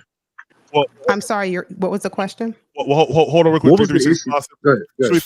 Give me 1 second. Yeah, the one thing that I will say that was very, very, I guess, linear for both of our teams is the offensive line. Like what you said was absolutely true. Your quarterback is only as good as your offensive line, and I made that statement one time before, and man, I was laughed off stage. But it's true. Your offense, your quarterback is only as good as your offensive line can hold, and if they're only giving you, if they're not giving you no protection, if the fronts of your offensive line jersey is facing you, that's a problem. That's a problem. That's a huge problem. I'm going to call when I turn around and I see my center, not my center, because I think that was our strongest. Our center, Tyler Linderbaum, was our absolute strongest. He held it down. 0 sacks on his watch. I repeat, 0 sacks on his watch. And he was only a second-year player. But I will say, absolutely, I will second what you just said. If I turn around and I look at the screen and my guard is facing the quarterback, that's an issue. If I turn around and I turn that TV on and the tackle is on the ground 90% of the time, or even 80% of the time, that too is a problem. So I need my tackles, I need my guards to be upright. I need them to be able to protect my quarterback. We've got a large investment behind those tackles and those guards. You've got a significant investment, and you need to be the wall that is built around him to protect him. So that's what I think our weakness was last year. PPP, we saw one of our. That's a good statement, Yolanda. PPP, we saw what happened to one of our linemen on the ground with the knee, with the spin around in the knee. Yeah, absolutely. What he was doing, leg sweep somebody or something, whatever that was. Yeah, and Yolanda, we actually have a lot in common. We had Bradley Bozeman from you guys. Yes. Okay, so how did you guys like Bozeman? Because for us, I mean, he didn't really pan out year 2. Year 1, he was okay because we was running the ball, but in pass coverage, I mean, this dude was on his back like a turtle out of his shell. Like, how did you guys feel about Bradley Bozeman while he was in Baltimore? I really liked Bradley Bozeman. And I think the reason I liked him is because we had other members of the offensive line that just maybe made it okay. Even if his play was just a little bit underwhelming, and I'm going to use that word very loosely, I think because we had other talent around Bradley Bozeman that made it okay. This year, we lost one of my favorite was Kevin Zeitler. I thought Kevin Zeitler was phenomenal for us, but we lost him this offseason in free agency. And now in the draft, we pick up Roger Rosengarten. So we have a rookie, conceivably, who will be starting this year, which is not unheard of. It's not. But for me as a fan, I'm looking at my quarterback, and I'm sure you have the same, or some of you have the same love and adoration for your former quarterback or even your current one. And you want to make sure that, your quarterback, Bryce, is protected. You want to make sure that when he goes out there, he has the weaponry that he needs in order to be put in a place for success. And when I look at my offensive line, that was going into this offseason, my biggest question mark, because I knew we were going to lose a couple of players, key players, starters. Morgan Moses, he's back in the to the Jets now. Like I said, we lost Kevin Zeitler. So we have now new talent. So this training camp is going to tell me a lot. The next couple of weeks is going to tell me quite a bit in terms of where we are as an offensive unit. Gotcha. Hey, Yolanda. Hold on. And my last question, because I know people want to ask you a question. My last question: what are your thoughts on Bryce Young, year 1? Like, what's your honest thoughts on him? And then I'll pass it on to everybody else. Yeah, great question. Let me tell you. So, coming out of Alabama, right? I looked at him, and I love college football. So I love football, period. Okay. So I mean, I just going to put it out there right now. Go Gators. But coming out of college, I watched him coming out of college. I watched him and I said, oh gosh, this young man, he's got a lot of promise. If he can get into the right organization that's going to really capitalize on his skill set, he's going to be something. And then he came out and he came to, the Panthers. And I was so bothered, not by him. Okay. I was disturbed because I know just from I know we're all fans. We love our team and we want our team to win and we get frustrated when they don't. But I take myself and I step aside for a moment and I say, these are human beings. And this is a young man. This is someone who's early 20s. You think about how that can scar him for life, because all of these years up till now, he's been praised. He's been put on this pedestal. He's been thought of as he is so good. And now all of a sudden you make it to the big dance and nobody wants to dance with you. How do you feel? So I was more concerned and disappointed by, and I'm going to be in all candor, the organization, what I felt like did not do him a service by surrounding him. Give him one weapon, please. Give him an offensive line. Just one. I mean, and I'm kind of greedy, right? So I don't mind saying give him two. I'll go ahead and give him two. And while you're at it, go ahead and build up his offensive line so that he can have the time to go through his reads and his progressions to make sure that his accuracy is still there, because it was there a year ago. Did it just go on vacation and disappear when he got to the Panthers? No, I don't think so. So you've got to take a look at, internally what happened, because something did from the time that he was on the field in Alabama when he said, this is my last game, to the time he stepped field in a Panthers jersey and took the field for the first time. There was a distance. Hey, PPP. Go ahead, man. Hey, listen, I'm yeah, go ahead, 336 and then Quantum, man. That's big tight. That's big tight. Go ahead, big tight. Big tight on. Look tight. Hey, I wanted to ask her a question because we just got Clowney from y'all team, and I just wanted to ask you what was your thoughts on Clowney as a player? Yeah. If you can hear my tears, you can't see them, but you can hopefully hear them. Let me tell you. Okay, so I'm glad these are you guys are asking awesome questions. Oh goodness, that was one of the ones that really hurt. I mean, to the point where I didn't want to talk to anyone. And as much as I talk, me and my big mouth, I could talk to anybody. I didn't want to talk to anybody because I was just so upset that we lost him. I understand this is a business. At the end of the day, football, the NFL is a business. The same way these companies that we work for, or if you work for yourself, you're thinking the next dollar. You're thinking, how can I make a profit? Same thing here. And I knew we weren't going to be able to keep Kyle Van Noy and Jadeveon Clowney. And Jadeveon Clowney went back home. He's from Carolina, so he's back home. Right. And when we lost him, when you talk about a player who can set the edge, when you talk about a player who can just be disruptive in the backfield, when you talk about a player who can just wreak havoc because of his size, and I know size is not a skill, I understand that. But when you have someone as big as Clowney is, he is just that presence in your face. You talk about the AFC North, and this is my personal opinion. I mean, reasonable minds can differ. To me, the AFC North is a different brand of football altogether. That is a very nasty, physical, we are going to grind it out type of division. And he came to the AFC North, and he held his own. And he was already in the AFC North before, so he already understood. So when we lost him to the Panthers, that hurt. That one really hurt because he was a phenomenal player for us last year. And he's still got plenty left in the tank. So for those who might be saying, oh, he's washed, he's old, he can't do nothing, why we sign this old guy? Watch out for Jadeveon Clowney. He is still going to be a significant contributor for your team this year.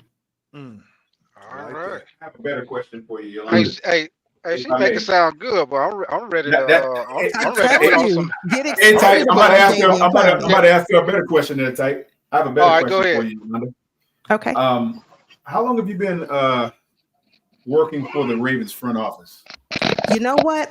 They need to call me. And, I got them on. I got the Ravens on line 1. Secretary of State on line 2. I got to get into the front office. I got some things that we need to hash out and sort out. So that's okay. But I'm telling you, business decisions need to be made. I understand. But really, Jadeveon Clowney I'm going to be watching the Panthers this year.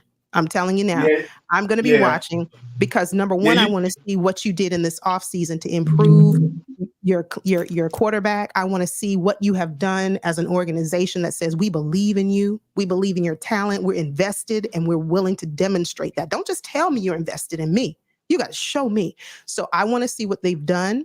But more importantly, I'm keeping my eye, obviously, on Jadeveon. Yeah, you definitely work for the Ravens. There's no question about it. I wish. Yolanda, what was the issue with the O-line? Was it the pass defense? I mean, was it the pass blocking? It was because you guys blocking. had a pretty good run. Okay. We did. We had a pretty good run defense, but I think it was just the pass block. I don't feel that there was enough of that being just in the trenches, that pass block to make sure that Lamar Jackson had enough time. And the reason that the plays are oftentimes extended from Lamar or by Lamar is because of Lamar. It's not because necessarily the O-line held up. And sometimes they did. So I'm not here to say that we just completely failed last year. No, that's not it. But I'm not taking away from the fact that Lamar Jackson, because he is so good, can extend a play even when one breaks down. And so what I'm looking for this year is less of the burden put on him to say, every man lined up on this offense, I want you at 110%. Who told you it was okay to come and show up at 100%? I want you at 110. That way, when Lamar Jackson steps on the field, his job is a little easier. So that's what I'm looking for this year. Very well. All right. Very good. Yeah. Are you guys done asking Yolanda questions? Can we negotiate a contract? Can you come and negotiate our contract? Funny enough. I tell you, I do contracts in real life. So interestingly, me too. Interestingly enough, that's the one thing I don't want to do outside of work. I know, right? You sound like a GM. What'd you say? You sound like a GM. I sound like a GM. Hey, listen, somebody told me that one day on my channel. They said, we vote for you, Yolanda, as the next GM. And I said, okay, listen, I run a tight ship. I don't know. I don't know. I might not have the backing of some people if I'm going there and make executive decisions. Because at the end of the day, if I make a decision, it's trying to get my team to that Super Bowl and win it all. Well, she would have never taken Scott Fitterer's job. No question about it. Well, I'll tell you right now, I own a Nicole Tepper and David Tepper. I mean, you'll fit right in because Nicole be right out there looking at O-line reps. Like she so that was funny last year. They had Nicole Tepper had her hands on her knees, like she was watching the play start and everything. Like man, it was funny. Yeah, it was funny. But what I will say is this, man,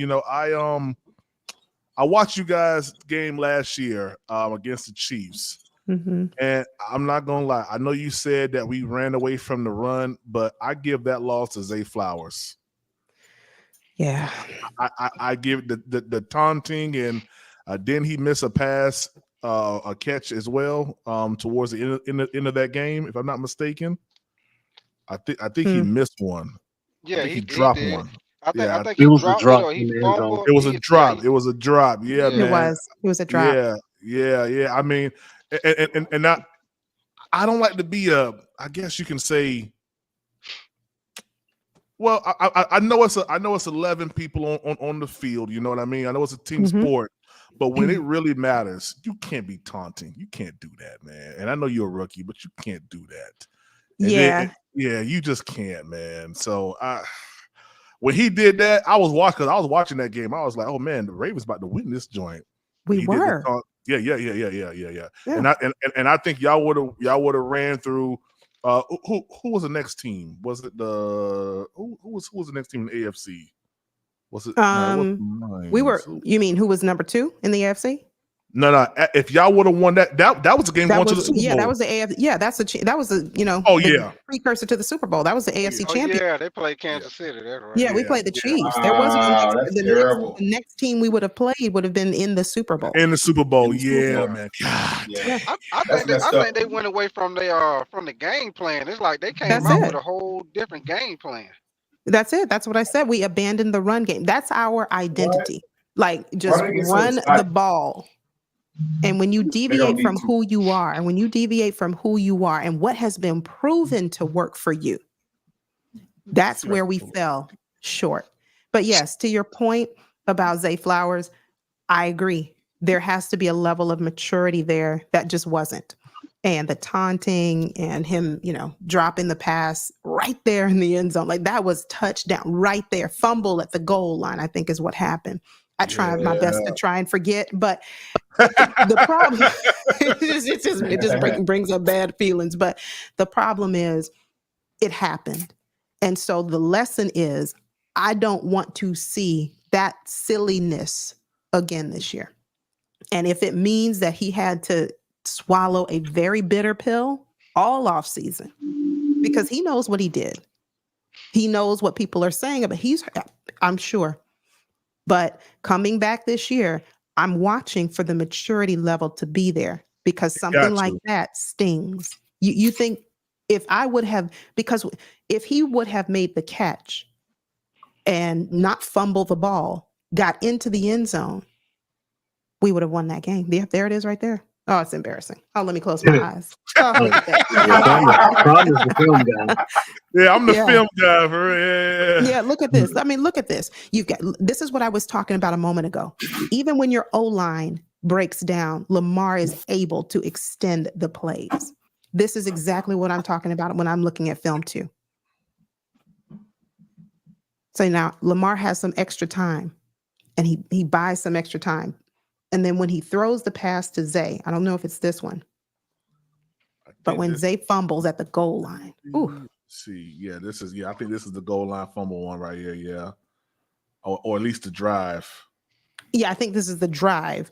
Maybe a couple more sequences forward. But yeah. This could be it. Hey, PP. Uh-huh. Hey, I'm going to jump off, man. I just wanted to jump in and holler at you for a minute. I'm about to go in here with these kids. They're going to be okay. Yes, sir. All right, man. Good seeing you, Big Tight. All right. You take care. Yeah, I'll be listening, though. Okay. You good, Tight? All right, Quantum. Hey, I'm going to get with you on them takedowns, man. Hey, you need to. Get with me, man. Yeah, Lamar Jackson he's man, just being able to extend these plays like this, man. That's golden. I think this is it. Here? Yep, I think this is. It's either this one or the next one. You got a rocket arm. No question about it. Yeah, I couldn't understand when people were saying he doesn't throw the ball, and then we see a 70-yard pass. Yeah, I mean he got a laser on him now. Don't get it twisted. Yeah. He will thread it on you. Is this it right here? It looks like it. That wasn't it. No, that's not it. We fast forward it. All right, here goes. Nah, this is the field goal, so this can't be it. Was it the last drive of the game? No, I don't think it was the last drive. Oh, okay, so we back here. We back here somewhere. Here we go. You almost had my man on the sideline. Yeah. Hey, listen.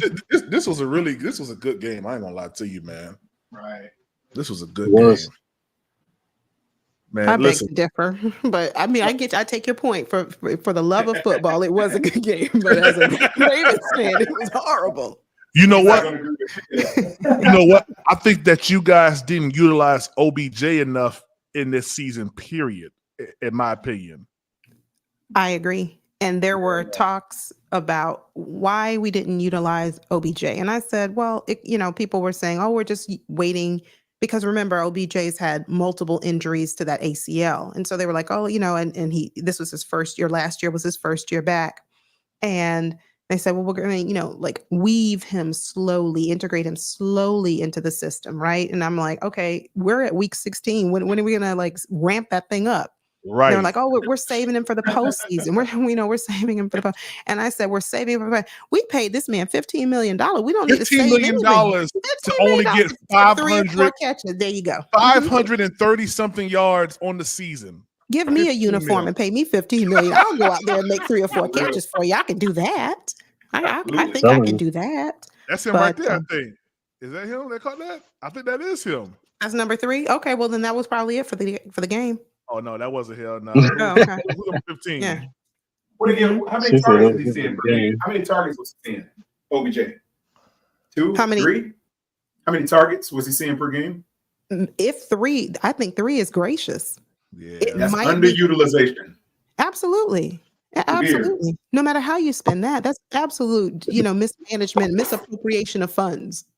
Yeah, right. Misappropriation of funds. And it was underutilization for a guy of that caliber. They should have gotten him at least 6-7 targets a game. I agree. Would have been apropos for him. Apropos. Let me see if that was PI. That should have been PI. Yeah, but they're not going to give PI to OBJ. So,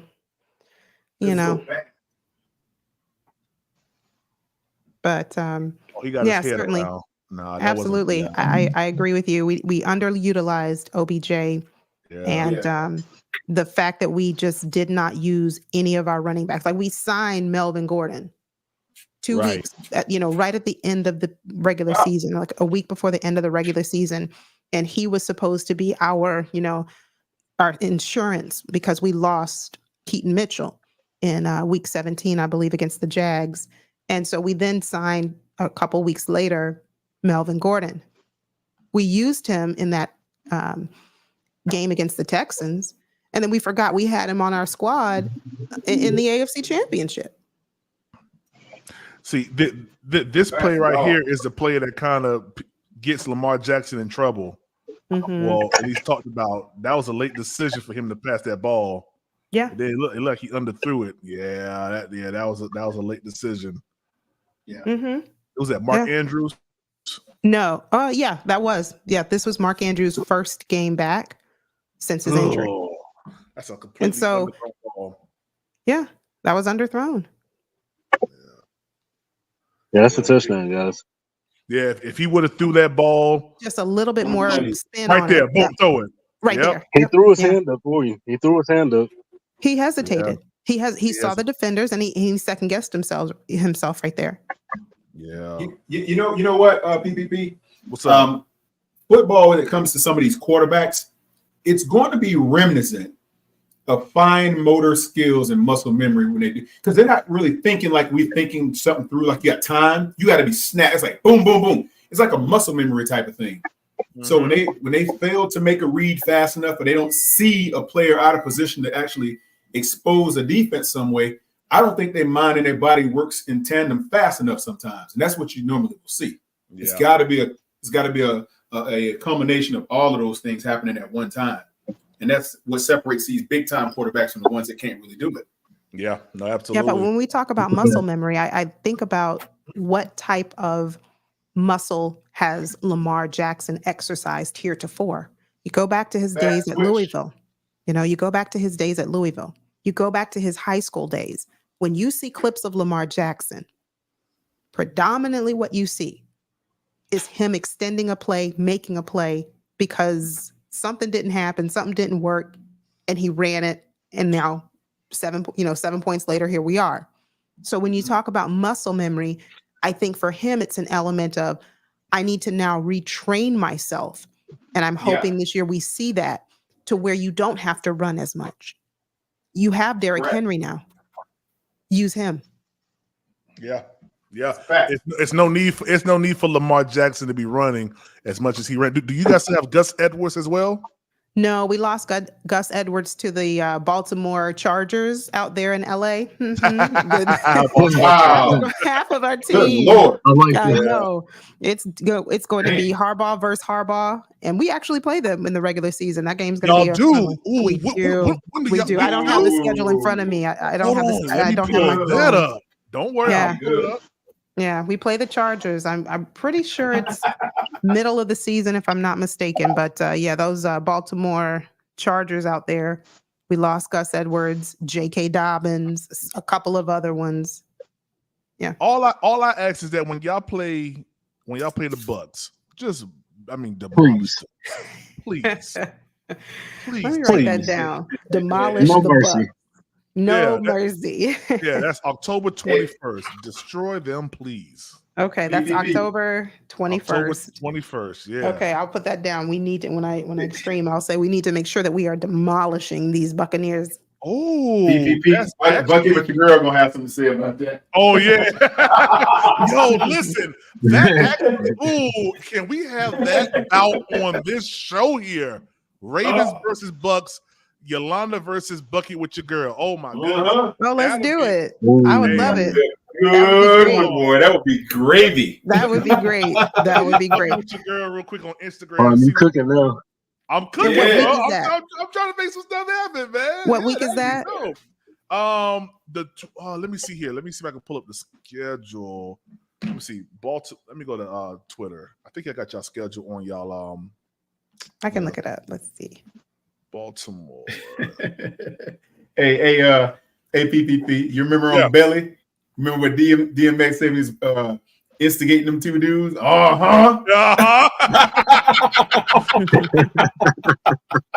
see that looking, right? Let me see here. SeatGeek. So it looks like we play the Chargers Monday, November 25th. So that's right. Monday Night Football. Tune in. Yeah. And it looks like we play the Bucks. Looks like we play the Bucks on the 21st. That's also Monday Night Football. Tune in. Yeah. Yeah. But see, by then it doesn't tell you what week it is. But by then, that's week at least, 7, 8, I think, somewhere around there. By then, our record versus the Bucks record is not going to be comparable. So I know I'm going to get on to anybody's show and just say, well, wait now. Let's talk about what you all have done these first 7, 8 weeks of the season versus let's talk about what we've done. So, yeah, no, that's a fact, man. I'm expecting, man.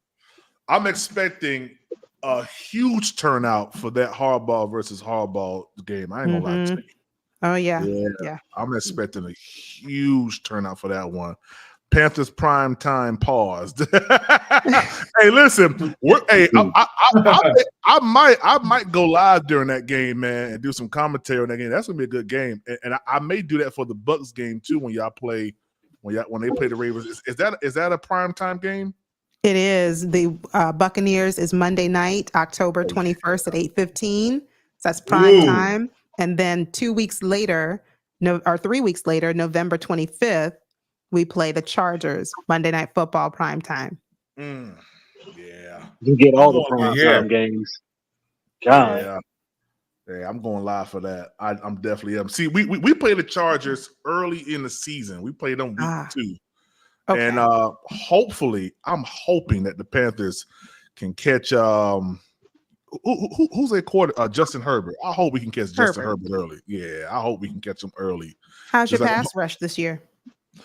Don't know yet. Jury's out. Don't know yet. DJ Wanham is still down. I had that slide up earlier. Let me see if I can pull it back up real quick. But he's dealing with let's see, DJ. Here we go. Boom. Let's put that up on the stage. He's dealing with a partially torn quad right now. Bucky with your girl. Hit the link, Bucky with your girl. Hit the link. Oh, I was summoned from the depths of the sea. Oh my God. Yeah. Hey, listen. because they both speak so like Bucky with your girls' knowledge on the Bucks it's out of this world, man. And Yolanda's knowledge of the Ravens is so crazy. I would love to have that out. I would love to hear that. Set it up. Battle of the front offices, PPP. Battle of the front offices, PPP. Huh? Battle of the front offices. Exactly, because Bucky with your girl sounds like she needs to be in the front office somewhere. I know they sound alike almost. Yeah, and I would love for you to, hey, this is actually pretty good. You guys can follow each other, and Yes. yeah, no, absolutely, man. That's What's up, dope. And Bucket? don't the Falcons play the Ravens too? Yes, we Go do. Bucket with your girl.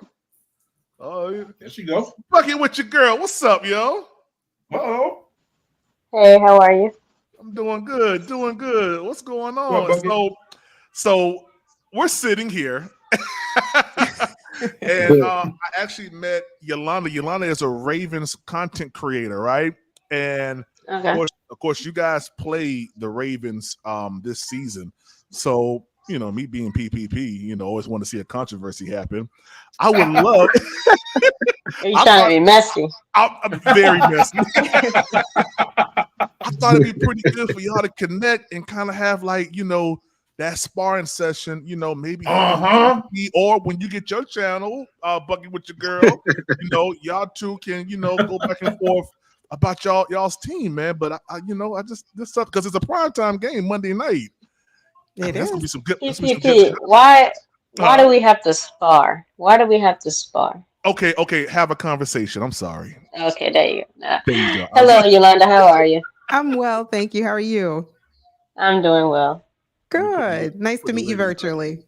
Nice to meet you too. Yeah, man. We was. They're not used to seeing people being civil. So.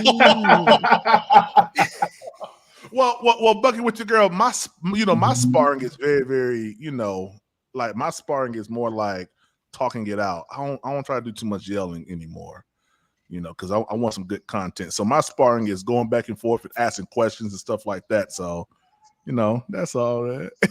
Unless Howard is on here. Okay. Yeah. Unless Howard is on the line. Yeah. Oh yeah, Howard always get the party started. Yeah. But so Bucket, have you started your YouTube channel yet?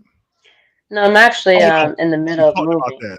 Yeah, that's right. We talked about that. I'm in the middle of moving, so I'm getting everything together and just trying to. I was waiting on a guy that's supposed to be helping me behind the scenes with the YouTube.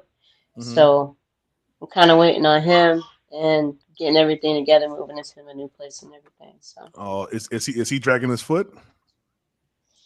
No.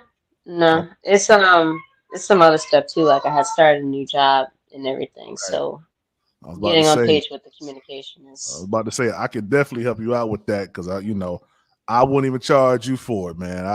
I A to Z. I'll give you the whole template, man, on how you can get that thing rolling, no questions asked. And that's what's up. Yeah, and just to let you guys know, I am hosting I see people gonna say, well, why are you gonna do it for Bucket with your girl? That's because I see value in what she's doing. I see value. So plus it's my seminar. I can invite guests who I want to invite. CBB say I ain't gonna turn the meter on. I'll read that for about 10. They only turn the meter on. Exactly. But guys, I am hosting a channel seminar, a YouTube monetization seminar on August 25th, helping you get from A to Z on starting a YouTube channel. So it's $35 and it's about an hour and a half, 2-hour class that we'll be going through and getting you started from this, you getting your Google email until the point where you actually post your first piece of content.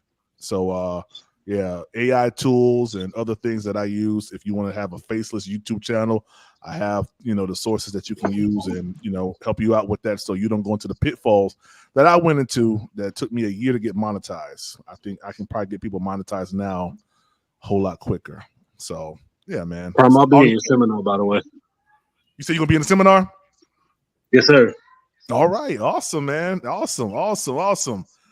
I'm excited about it, man. I really am. But, Bucky with your girl and Yolanda, it was good. I want to get you guys connected, because I think, listen, women in sports is a good thing. This is a male-dominated industry, and women have valid points in sports. And, I just love how Bucky with your girl articulates and everything. So, if y'all two can connect maybe on social media, and we can get this thing going. Oh yeah, we definitely got to connect for the Ravens game. Oh yeah. Certainly, absolutely. And quick 2.5 Bucket with your girl. I am from Florida. So lying. I'm from Orlando, right outside of Tampa, not too far, and grew up going to the Buccaneers practices. You know, I'm not going to date myself and tell you what players I used to watch back in the day. I'm not going to do that, but just know that I did. But is it before Tiki Barber? That no, that was the one. Tiki. Rondé. I was gonna say Rondé. Yeah, Rondé. Yeah. Tiki was in the Giants. It was Rondé. Yeah, that's right. Rondé. But yeah, so I didn't really have a team when I was in Florida. Didn't really, didn't love the Jaguars. Wasn't so in love with the Dolphins. Didn't really love the Bucks. Moved here to the DMV area. Fell in love with the Ravens after they drafted Lamar Jackson. Wow. So it's been, but yeah, so I'm from Florida, so I'm very, very well versed. Wait now, Eternal 252. Wait, the Ravens are on your hit list. Now, shame, I say, shame. That's okay. He did that to everybody. He's not spinning a block. Yeah, we got the Ravens on this hit list. Oh Lord. Yeah, okay. shout out to Eternal 252. Say I'm spinning the block now on the Ravens. They on my hit list. Shout out to you, man.